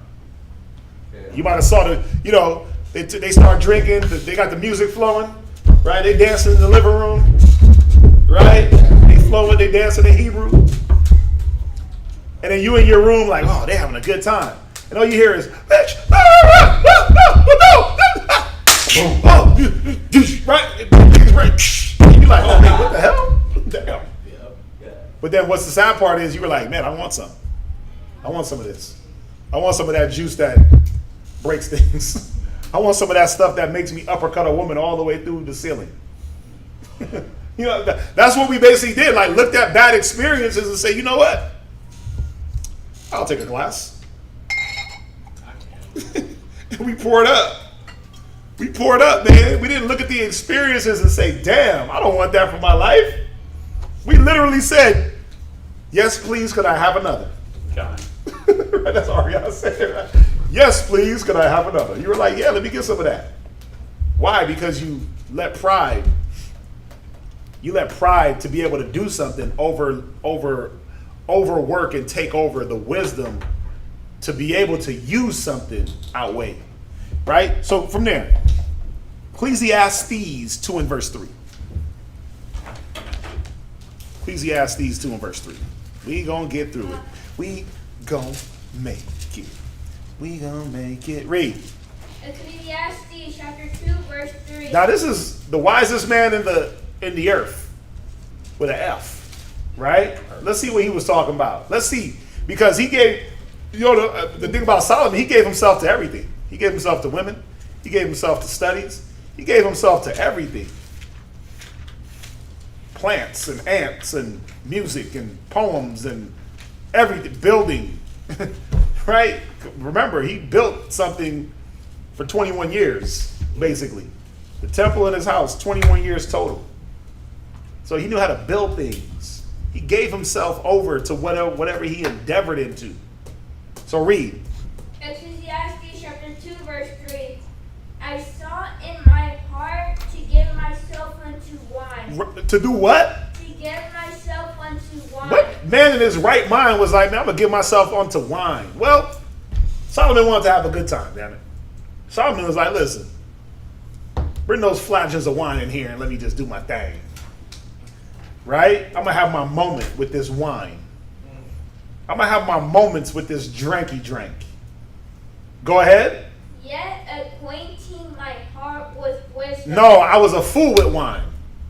Acquainting my heart with wisdom. No, I went off the people's experiences. Acquainting my heart with wisdom. No, I came up with my own experiences. Acquainting my heart with wisdom. Solomon said he gave himself to wine, but yet keeping wisdom at the forefront of his mind. So think about it. He gave himself to wine, but there was a moderation there. There was a season. There was a reason. It wasn't just, oh, I can drink wine because I'm the king. Come on, we watched Game of Thrones. We talked about it. It'd be walking around with a flask. Time. It'd be pouring. The midget, that little nigga was just drunk all the time. All the time. Every time, dude, it was wine and women. Wine and women. In every scene of Game of Thrones, you just hear pouring up.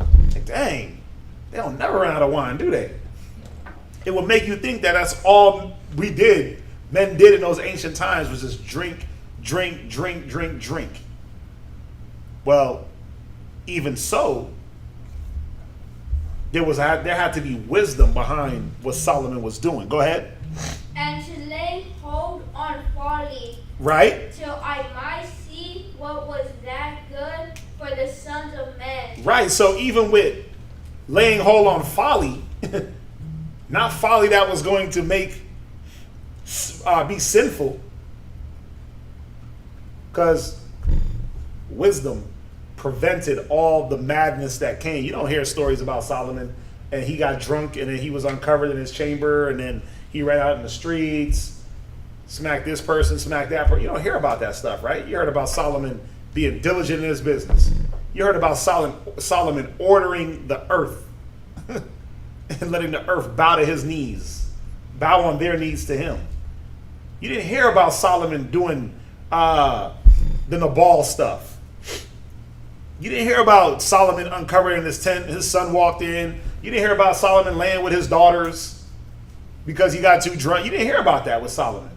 Why? Because the wisdom to understand what is this going to do for me and in what moment, that was with Solomon. That's what we're trying to attain to, right? So it's like when he still had his mind about him, but he's like, dang, I had a little too much. No, he didn't even get to that point. He didn't get to that point? No, because wisdom tells you when to stop. Wisdom says, okay, you know what? Think about it. Is it wise to get to a point and then recognize, or is it wise to have a plan and say, I'm going to have 3 beers today? Because by the time you say, damn, wow, I done had too much, that liquor is still working through you. Mm-hmm. Right? So if we're dealing with liquor, damn, I done had too much. By that time, it's a wrap. So wisdom is like, you know what? When I go out tonight, I'm on a 3 beer limit. Because the last time I did 6 beers, I couldn't make it up off the bar stool. So wisdom is about planning. Wisdom is about understanding the time. Wisdom is about, remember it said, wisdom orders all things aright, your thoughts. So wisdom is not man, I'm gonna go to the bar and just see what happens. Oh, damn. After the 16 shot, oh man, I had too much. That's after you done smack somebody. That's after you done blew your whole bank account, right? That's after you done caused damage and you was like, damn, bro, I had too much. Nah, Solomon wasn't on that. Solomon was on, we doing 2. We doing 3. We doing 4. That's it. Limits. Planning ahead. Foreseeing the evil. Going off of the experiences, not just his, but seeing his experiences coupled with others' experiences and saying, wait a minute, where does the wisdom meet in the middle? Okay. You see that, sis? What you're saying, it makes me think about the scripture in Proverbs 11:1. Because if you Balance? Mhm. Because if you, whatever it is you do, you know, yeah, it's lawful to drink. However, you know, like with that wisdom, it tells you, okay, hey, look, like you just said, Solomon didn't even get to that point because he knew for a fact, you know, like, all right, I'm feeling okay. I don't have to drink just, you know, in excess to feel good. Right. You know, and you know when you do something and it's that, is it lasciviousness? Lasciviousness? Lasciviousness. You know for a fact, like, okay, hey, look, I'm out of balance right now. And it brings you right back to Proverbs 1:11. That balance, yeah, that false balance. Yeah, that lasciviousness is that uncontrollable lust. That's out of balance. That you're off balance. I mean, think about it. Solomon said he gave himself to wine, but he had wisdom. So was he waking up first thing and hitting a shot to brush his teeth? I gargle with tequila. And then he walking around sprinkling gold dust, about to ride the chariot with tequila breath? No. Time, place, moderation, situation. All those things, planning ahead. All those things have to do with wisdom. Ordering things and setting up things. Think about it. Okay, drinking and driving, who's done it? Right? See, wisdom says what? Don't drink and drive. Why? Even though you might not be drunk, anything can happen in the car even when you're not drunk. Right? Anything can happen even though you're not faded. So why take the chance? Wisdom is, you know what? Let me set me up an Uber. Let me set me up a taxi. Back in the day, it was a taxi. Now they got Ubers. They make it so easy. Think about all these professional athletes. They have literal car services that the team sets up for them to be able to go out, hit the strip club, throw $1 million in the air, pour champagne on their faces, down their throats, get drunk, get stupid, and hop in a car and they'll take them home. Why do they drink and drive? Remember the dude that killed the guy in Miami? He hit the homeless man. He was like a rookie. He ran over a homeless man and killed him. Night out drinking. This happened like 3 years ago. Yeah, NFL player. Look at the other NFL player that was doing a bazillion miles an hour and he hit them people and his car shattered and they burned. He played for the Raiders. He was faded. Faded. Look at all these players, man. They get drunk as hell. But wisdom is not telling them, wait a minute, you got dough. Get you a ride. Get you an Uber. Get you a driver. Wisdom, no, it's like, how does wisdom not come into play with that? How does experiences of other people don't come into play with that? You see that? Like, think about it. All these people I can name drinking and driving kill people. And guess what's not going to happen? It's not going to stop. You're going to hear another NFL player, another NBA player drank, drive, killed somebody. You're going to be like, oh, wow. So they didn't learn from the other thousands of people that did it? They didn't hear all the stories on the news in their community of drinking and driving? Experience, man. Wisdom. Experience and wisdom have to be coupled together. So you can make sure that the experiences are the correct ones to follow. Right? Proverbs. So, next point. Lacking wisdom keeps the youthful lust going. Proverbs 23. Proverbs 23 and 29. Proverbs chapter 23, verse 29. Right? Who has woe? Who has destruction? Go ahead. Who has sorrow? Who got sorrow? Read. Who has contention? Woo! Read. Who has babbling Go ahead. Who has wounds without cause? Yeah, who are these people? You like, damn, you got woe, sorrow, contention. I don't want to be a part of that. But think about it. We all sat back and watched our experiences go through destruction, go through sorrow, go through contention, babble, wounds without cause. And what do we do? What do we do? We signed up for that. Like, hey, I want that too. You watch your people drink and go crazy and go through all these things and say, damn, I'm down. Sign me up. Go ahead. Who has redness of eyes? Go ahead.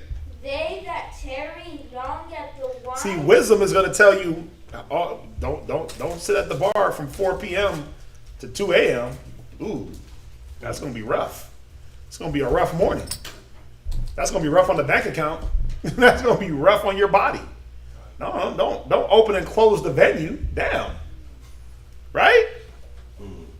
Your local watering hole is like a pool. You just jumping, diving right in. Don't do that. Don't sit here just drinking. Because then what starts to happen with the wine? That starts to conjure up all the memories, all the hurts. She left me, she did this to me, he did that, she did that. The more you drink, the more you give yourself thinking you fixing it, the more sorrow. Yeah. Go ahead. They that go to seek mixed wine. You mingling wine, you mixing wine. Wine with tequila, this, that, Hennessy, and Hypno. Whew. That's a beast. The Hulk, that's a beast. Right? If it's super brown, you know it's about to be rough. If it's a little bit more greener, you might be hyped. It's still gonna be rough. Go ahead. It's a sneaker. Look not thou upon the wine when it is red. Go ahead. When it giveth his color in the cup, when it moveth itself aright. So this is what happens when you sit at that wine all day. That stuff, it's like a snake in a cup. And that wine start moving and slithering in that cup, ready to just Doing that. Yeah, but you ain't doing it like you're not doing it like the prestigious berries. Cinnamon. You're like, It's like you ever drink something that tastes so good you start looking at it like, dang, what's in this? Bro, I ain't gonna front that new Red Bull flavor. You start looking at Bro, they got a new Red Bull flavor. That's it, moving to right. They got a new Red Bull flavor, bruh. Apricot strawberry. Yeah, I'm good. I took a sip and I looked, I was like, Well, it sounds good. oh, it was so tasty.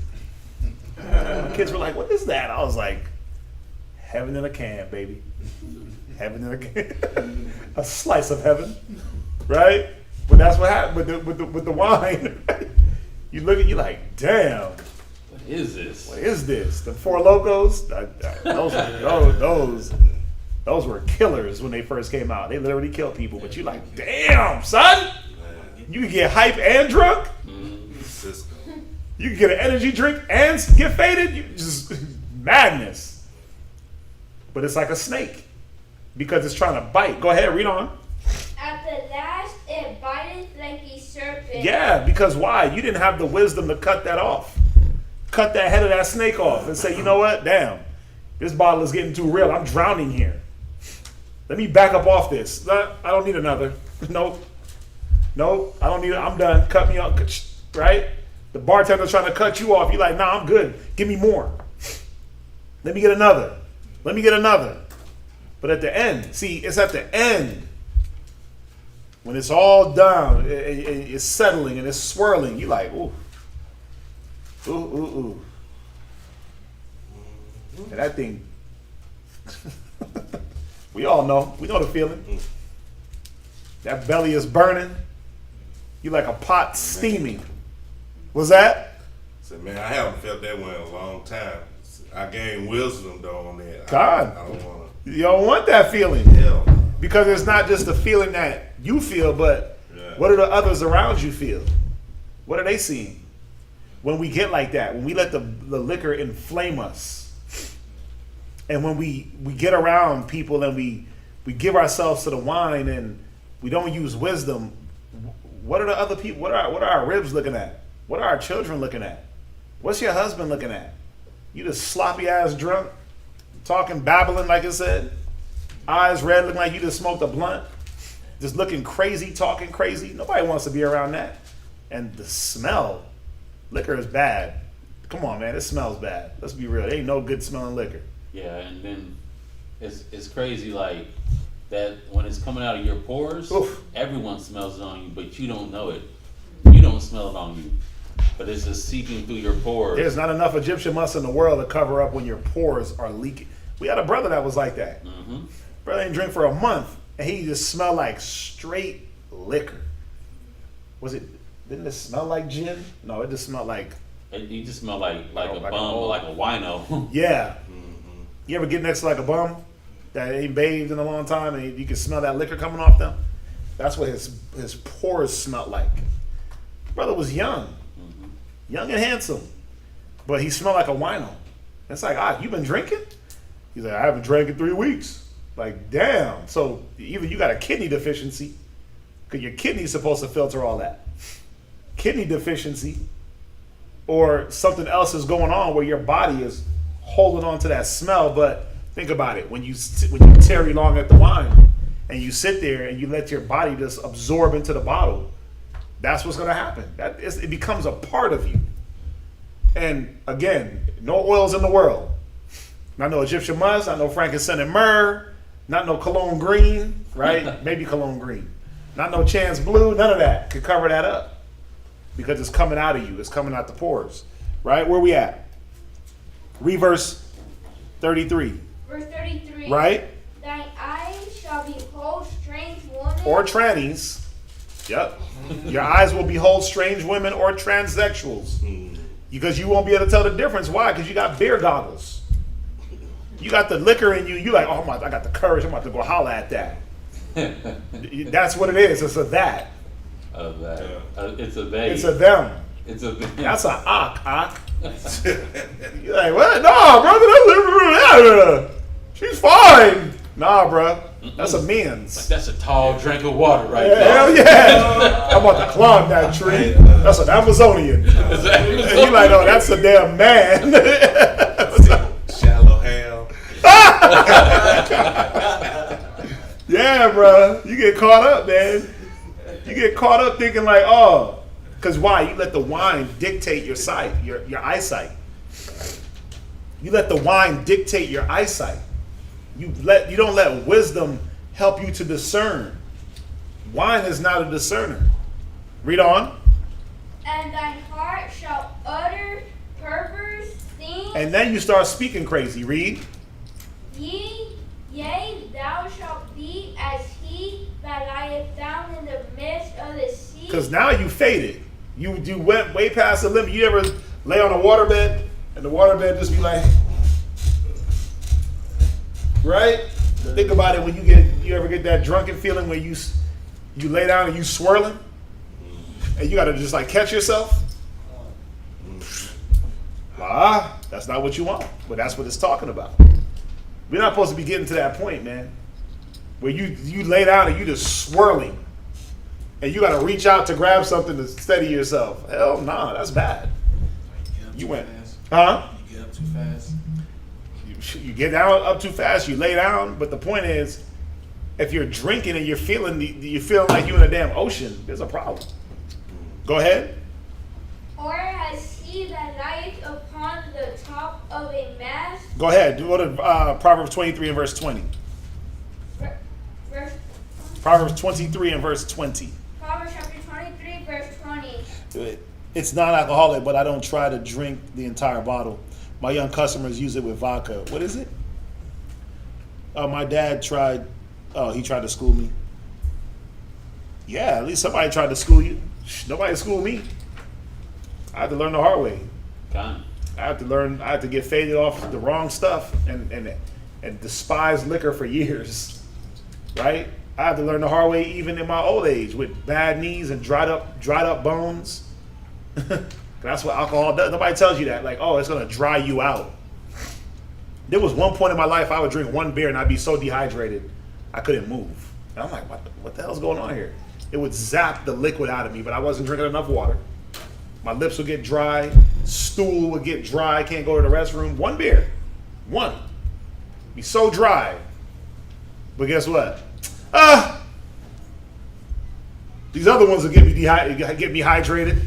Right? Somehow you thought the other ones was going to hydrate you. Right? You don't drink enough water. Well, there's water and beer. Right?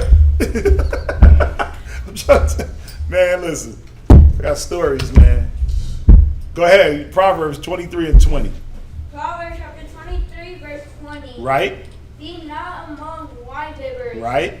Among riotous eaters of flesh. Right, because the wine bibber and the riotous eaters of flesh, they have no wisdom to mingle their drink and to slay their beasts.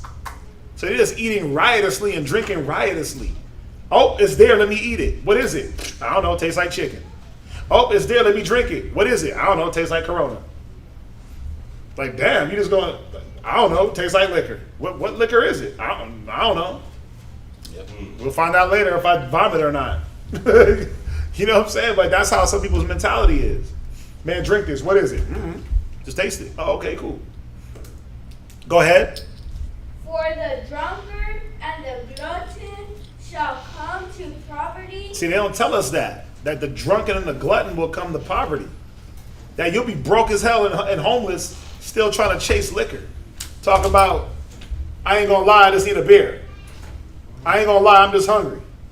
Well, when you had it, what were you doing? Now that you don't have it, you're still trying to chase those things and appease that demon. Think about homeless people that are still trying to get themselves to liquor. That don't even make sense. That's a heavy demon. Like, you ain't trying to give yourself to a house and a shower? But you trying to give yourself to the bottle? Like, it just doesn't make sense. But no. That's the spirit. That's that mocking of wine, where to make you think you on, but then you're really not. It puts you up. You go up 10 paces, but then you'll drop down 20 paces. And you're like, damn, I didn't realize I fell. Then you drink, you get back up, and then you fall another 20. So it's that reverse effect. Go ahead, read on. And drowsiness shall clothe a man with rags. Yeah, that drowsiness, that laziness. Proverbs, go to Isaiah 50. Go to Isaiah 5 and verse 11.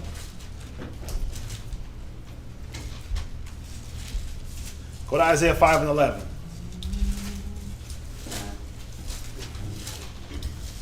See, this is where you know that there's a youthful lust with this liquor. When you're waking up early, when you're sitting around long, when all you're thinking about is the liquor, when every moment is a drinking moment. You got to drink to do everything. You got to drink to be around your family. Ooh. You got to drink to deal with your kids, settle yourself. I just got to settle my mind when I'm around these kids. You got to drink a beer every day. You shouldn't have to. It shouldn't be the liquor that relaxes your mind or relaxes your body. Truthfully, anybody in here ever had to drink to go to sleep? No? Okay, good. Because the people that drink to go to sleep, they're not even asleep. You know there's a difference between sleep and sedation? You'll know that, right? When you're sedated, you're not getting rest. You're just out. Sleep, you're actually rebuilding. When you get that good sleep, you're rebuilding your body, rebuilding your mind, purging all them old thoughts. Your body's rebuilding. Sedation, you're just out of there. That's what alcohol does. It sedates us. Just puts you out. So when someone goes to sleep with alcohol, they carry all the same things from the previous day with them to the next day. There's no purge. There's nothing. Obviously, if you drank it, you drank to pass out. Yeah, I mean, you drank a little glass of wine. That's different. But you got people that literally have to drink to sleep, and that's not real sleep, because you wake up the next morning. Are you refreshed? Nope. Still tired. Still angry. Still bones aching, back hurting. You feeling worse than the day before. Hangover. Yeah. Dehydrated. Read Isaiah 5 and verse 11. It's the book of Isaiah chapter 5 and verse 11. Right? Woe unto them that rise up early in the morning, that they may follow strong drink. Yeah, destruction unto them. Why? Because now you're letting this thing become this lustful I gotta wake up and get it. I gotta like the weed heads. I gotta wake and bake. Wake and bake. Wake and bake. So what's waking up in the morning and drinking? What they call that? Wake and drink. Wake and bake. Wake and hydrate. I don't know. What do they call it? I don't know. Is that a saying? It's gotta be. There's got to be something for that. Waking up and just drinking the beer from last night. The flat beer. What do they call it? Taking off the edge. Something like that. Breaking up. Balance it out. YOLO goes for everything. Yeah. It's 5:30 somewhere. It's 5:30 somewhere. Somebody who said that to me the other day. I think I'm about to say that to somebody. Happy hour. I'm like, man, it's happy hour somewhere. Right? But see, we joking about it, but if that's your mind, it's 6 a.m. and you like, man, it's 5:30 somewhere. Like, what? Woe to you. There's a lust problem going on. Read on. That continue until night. Wait, they wake up in the morning and go till what? Continue until night. Come on, we all have seen or witnessed that person. We've all seen it. We've all been around it. We know about it. Come on, man. You want to be like that person? Who wants to be that person? They woke up. They got the plastic bottle of McCormick's, right? Not even the glass bottle. The plastic bottle of McCormick's in the paper bag. They sipping that. Boop, boop, boop, boop, boop. Right? They kill that bottle by 12 o'clock. They're on the second bottle. By 3 o'clock, fourth bottle. By 6 o'clock, they're on four or five bottles, man. What they doing? What they looking like? Oh, they're bad. Oh, yeah. They ain't been home. They ain't showered. They ain't got no home. People like that, come on, bro. They ain't got no house. They ain't got nobody taking care of them. They ain't not taking care of nobody. They're not responsible. If you can wake up and drink all day and that's your life, who are you responsible for? You're not even taking care of yourself. Yeah, they're like... It's called breakfast. That's Damn, Moshe said it's called breakfast. My thing was like, hungry, drink a beer. Hungry, drink a beer, right? But that can't be it. You can't be hungry, drink a beer. That's not food. It's not sustenance, right? If a cat can sit there and knock down a bottle of McCormick's right in front of your face, the whole bottle is a problem. That vodka, that cheap vodka. Come on, man. Huh? Sloshkis, yeah. You know, like how we drink, we get up in the morning, we drink like 3 bottles of water. Right? So, oh yeah, definitely. So someone that gets up early in the morning and they hit the alcohol, well, we're thinking about hydrating as soon as we get up. Purging and flushing. Purging and flushing, keeping the organs working right. And then someone that thinks about getting up and continue to further hydrate your organs, well then what happens is, as the day starts to progress and the phase starts to come down, well, they cotton mouth, they start having the headache, they start feeling the hangover feelings midday. So what do they gotta do to get rid of it? Gotta spruce it up. They gotta keep hitting the liquor. That's why they carry on into the night. Gotta be 2 beers drunk at all times. Go ahead. Till wine inflame them. It does what? Inflame them. Not just spiritually, but this is literal. You get literal cirrhosis of the liver. That's inflammation. You get cirrhosis in your throat. You get cirrhosis in your organs. Your literal joints be inflamed and dry at the same time. You suck up all the water and it flames you. But then, what is your character like? This person is short-tempered, easily agitated, right? If they don't get that fix, what happens? They lash out because it's become a lust. It's become a need. It's become a dependency. Go ahead. And the heart, and the viol, the tabaret, and pipe, and wine are in their feet. Go ahead. But they regard not the work of the Lord. See, all these things are there, but they what? Regard not the work of the Lord. Wisdom is the worker of all things. They regard not wisdom. So now it's all about the music and the drinking, right? And then when the drinking becomes too much, then what happens? All other activities just become. Remember in Iron Man when Tony Stark put on the suit and he was at his own birthday party? And he started drinking and getting faded. He peed in the suit. He started shooting. He started skeet shooting with the iron. Y'all remember that? Yeah, what happened? It turned into an all-out brawl. Yeah, but that part 2. That was part 2, but that'd be some of us. You thinking that you Iron Man? You go to the party, you like, oh yeah, and then you getting crazy, and people looking at you like, what the hell? You just peed yourself. No, I didn't. You still moving around. You start knocking things over. Then you get into a fight. Damn. Yeah, you acting like Tony Stark, man. Y'all gotta watch that. It was hilarious. But every time I think about like the wine, he just started getting faded. He peed in the Iron Man suit. He's like, but it has a filter. Right. Go ahead, read on. Neither consider the operation of his hand. Go ahead.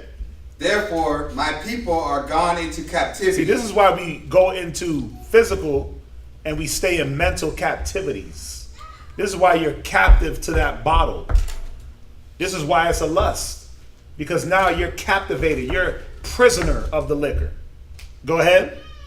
Because they have no knowledge. Yeah, because wisdom. You're not looking at the wisdom to break free. You shall know the truth, and the truth shall make you free. But you letting alcohol, you letting the smell, the taste, the feel. Can't wait for it to hit my esophagus. It's gonna make me feel so good.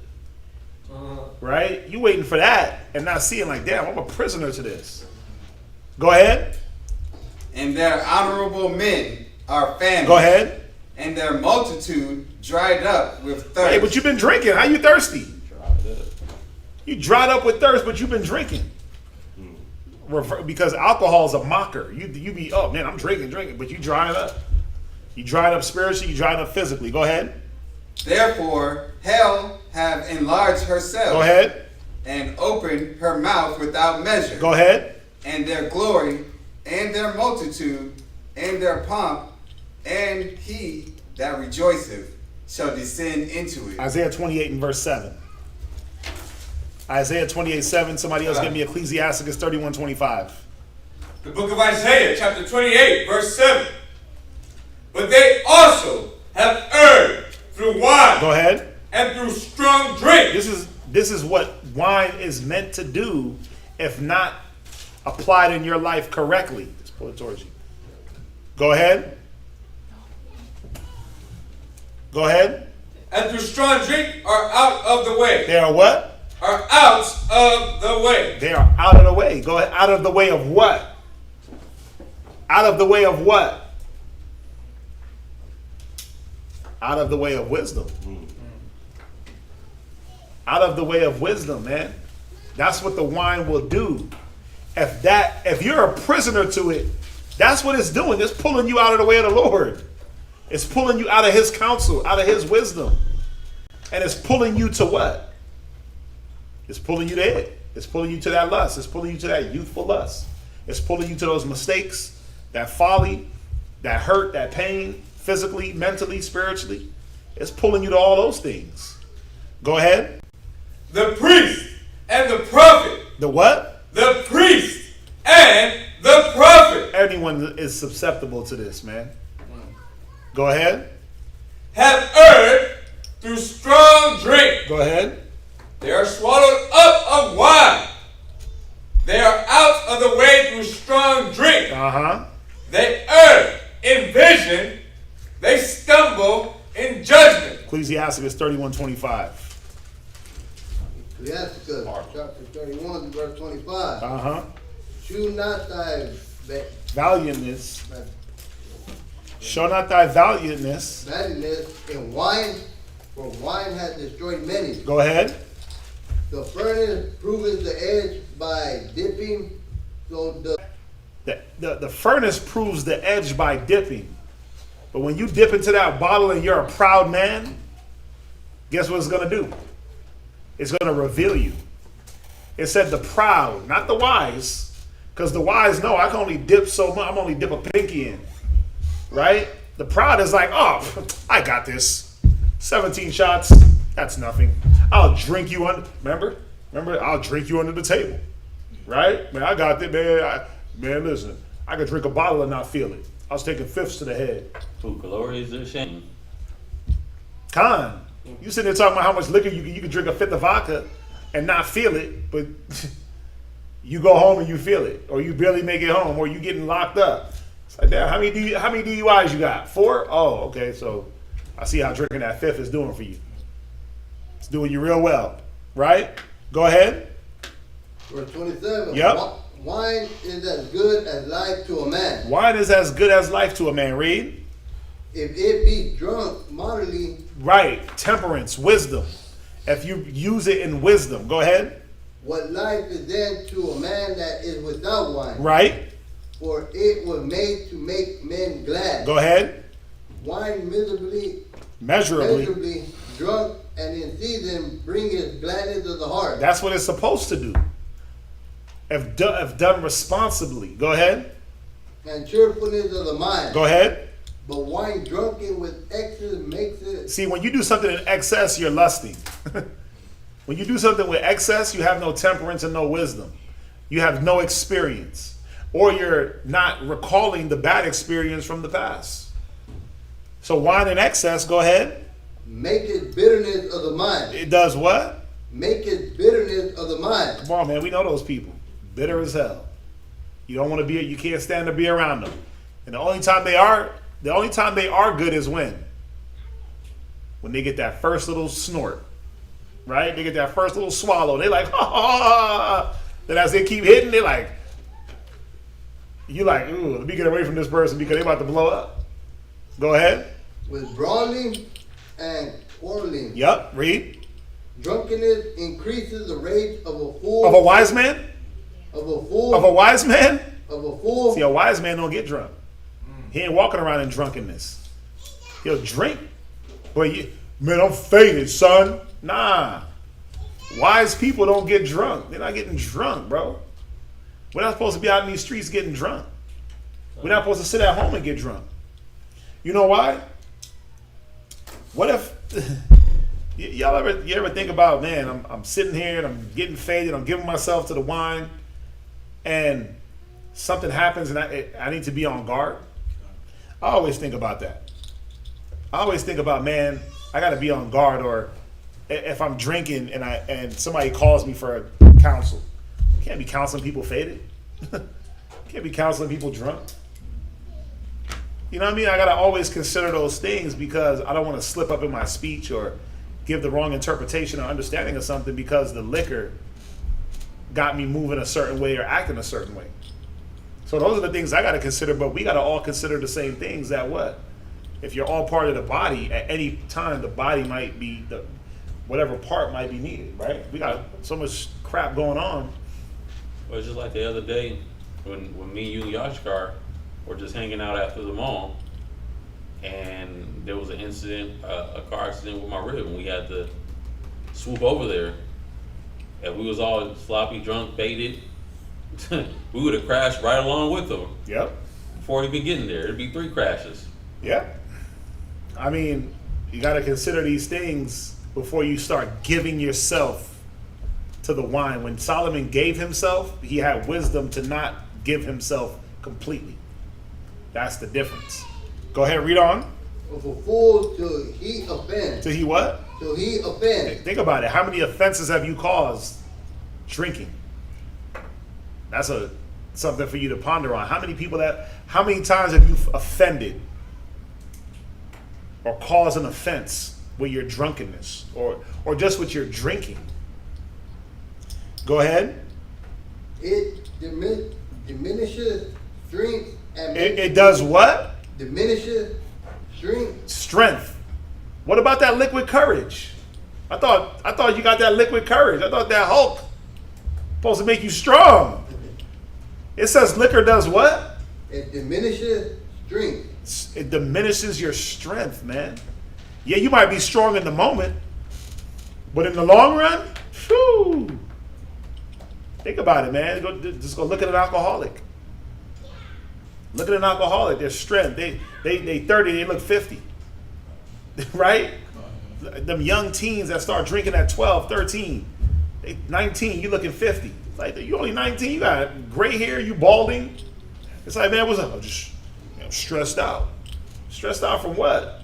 Well, you think that you're stressed out because of life, but you're stressed out chasing your vice, chasing the liquor, drinking the liquor. All the things that it's brought to your life is making you stressed. Go ahead. And make it wound. Give me the one that says wine a mocker, strong drink is raging. Give me that one real quick, and then somebody go to Proverbs 20 and verse 1. We'll end it here. A question off the topic. Let me end this real quick, and then.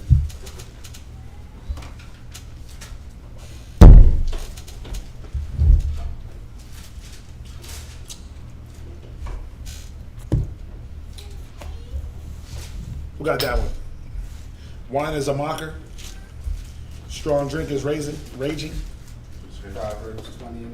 Read it for me. Did I already? Oh! Yeah, I thought we went there already. We didn't go here yet. No. No, we are going here. Damn, that's the last scripture. Go to Proverbs 20 and 1. I'm tripping. I'm sorry. I'm tripping. Proverbs 20 and 1. I said somebody get me that, and I said go to I don't know what I'm doing. Let me read that real quick. This is the book of Proverbs, chapter 20 and verse 1. Go ahead. Wine is a mocker. See, what we don't get is that you talking about liquid courage, but it says wine diminishes your strength. You talking about you the man, but wine will put you on the level, even if you're the man, it'll put you on the level of a fool. When you read Ecclesiastes, First Ezra, the 4th chapter, right? It tells you that it make the heart of the king and the fool the same. You thinking like, man, I got bottles, I'm in here, I'm prestigious, but you getting faded, you looking like a fool. Right? Look at all the celebrities. Look at all the celebrities that let wine dictate a moment that got caught on tape. They look just like a regular idiot because of that wine. It mocks them. You think that you're hydrating, but you're dehydrating. I'm drinking. You got water in it, right? But you're destroying yourself through this drinking. It says wine is a mocker. Go ahead. Strong drink is raging. And strong drink will inflame and rage. It'll rage in you, but whatever's in you got to come out, don't it? Go ahead. And whosoever is deceived thereby is not wise. And this is the problem. When you don't use wisdom, it deceives you into thinking that you got this. I got this. I'm going to be good.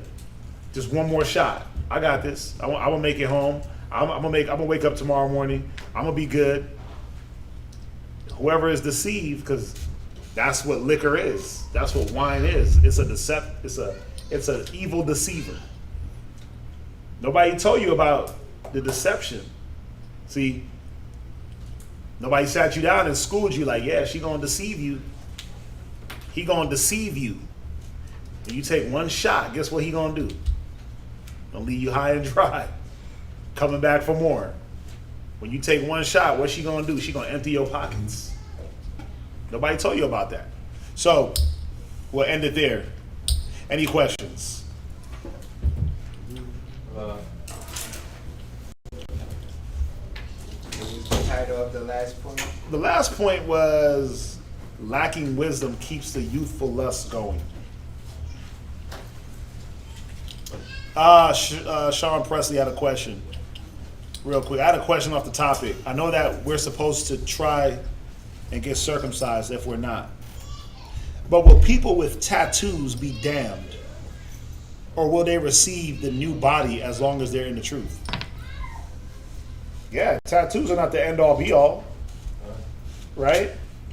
Tattoos, I mean, we know that what the law says, right? Not to put the markings on your flesh or any writings or anything like that. But a person that got tattoos, as long as they keep in the faith and strive. You know what's funny? Like, we got a brother in class that got tattoos, and unfortunately, he has one right on his face. But you know what's funny about it? I don't even notice it. I don't even. He got now that I look, right? He got one on his forehead and he got one under his eye, but I don't even notice it. And then we got another brother. Damn, see, but yeah, but see, I don't even notice them. I look if somehow I'm able to look past the tats, like I don't see them until I actually look, and I'm like, oh yeah, he's inked up. But my mind is not even looking at that. I'm looking past that because that's what everybody else is looking at them That's what everybody else is looking at about them. They're tatted, right? And I'm looking at their works. I'm looking at the way they move, and I'm like, I don't let that dictate, to me at least, how I perceive them. So think about it. If I could look past it and not even notice it after a while, you think the Most High ain't gonna look past it? What is he looking at? What's that? I was just getting ready to say that. But the scripture says that love hides a multitude of faults. Okay. So Say that one more time. Say it one more time. I said, I was just getting ready to say that because in the scripture says that love hides a multitude of faults. Yeah. So when we see people who are doing something or have done something, just specifically with the tattoos, because of the love, because of their changing, and because the Most High loves them, other people who love them don't even see that. Yeah, I don't see it. I'm looking at brothers' spirits, like they're not moving in the tattoo. Like it's one thing if they still like, man, I'm about to go get this new tattoo with your name on it. I'm like, what the hell? No, you're not. Or I'm about to go get a tattoo with my new kid, right? Or my baby's name. They ain't on that. That was their past life. Go there real quick. Right? Yeah, go to Acts 17:30. Right? Go to Acts 17 and verse 30. The book of Acts, chapter 17 and verse 30. Go ahead. At the times of this ignorance, right, the Most High winked at. Yeah, when they got their tattoos, they were doing it out of ignorance. Lack of wisdom, lack of knowledge, thinking that the tattoos were, again, it's no different than a person that uses anything to go before their personality or their speech or anything like that. The tattoos, unfortunately, the lives that they were living in, the lifestyles that they were in, that's what you needed for that lifestyle, right? So now they're not using the tattoos as their calling card. Like, again, it's one thing if he's like every 5 minutes, like, man, I remember this tat right here, that represents my sexuality, and this one right here, that was the one time when I, did that one run, and this one right here, that one right there, that's my baby mama and them. Like, he ain't doing that.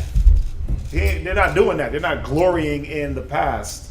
The past is the past, and we're letting the past be the past. Go ahead.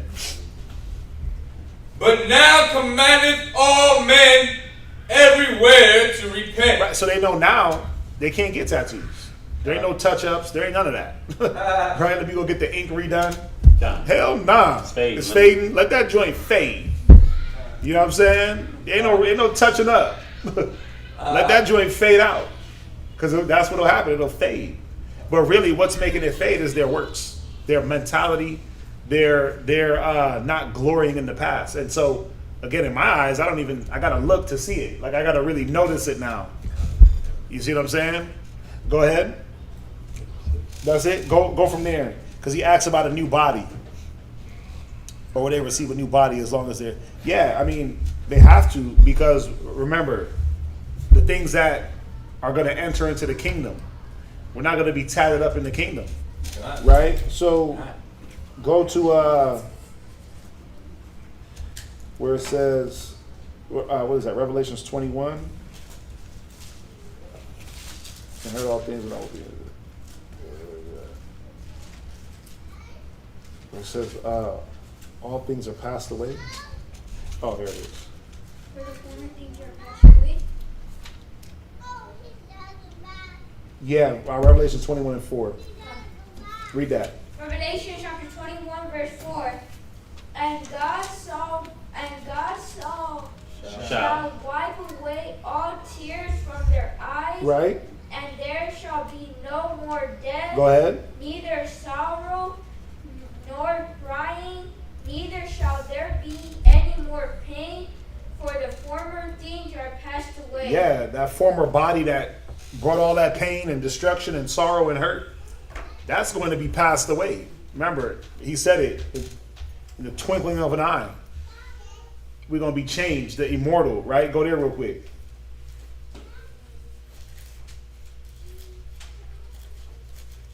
Go, somebody get me that, in the twinkling of an eye. It's 1 Corinthians 15. This immortal shall pull out immortality.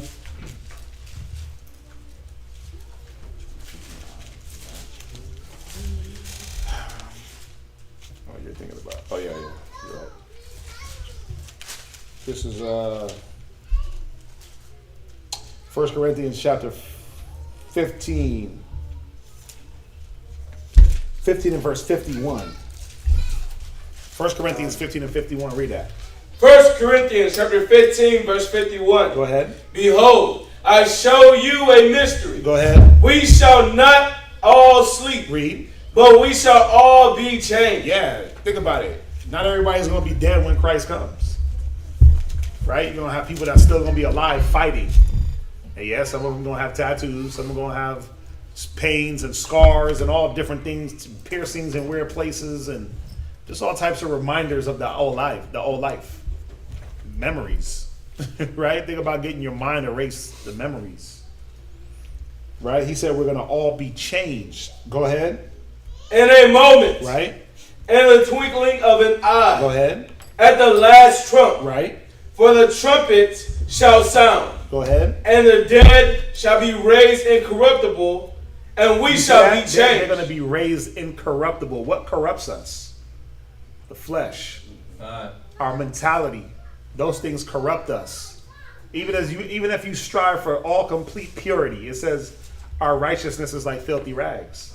So we're going to be raised, the ones that fought and strove and died, they're going to be raised up. And that flesh is going to be changed. You're not going to be walking around like how they show you like a zombie. You're going to be like Dr. Strange from last night. He had the half face gone. No. You're going to get a whole new body. Go ahead. For this corruptible must put on incorruption. Right. What corrupts us, once again? The flesh. Our mind state. So we're going to put on a purity of mind and a purity of body, a pure body. Go ahead.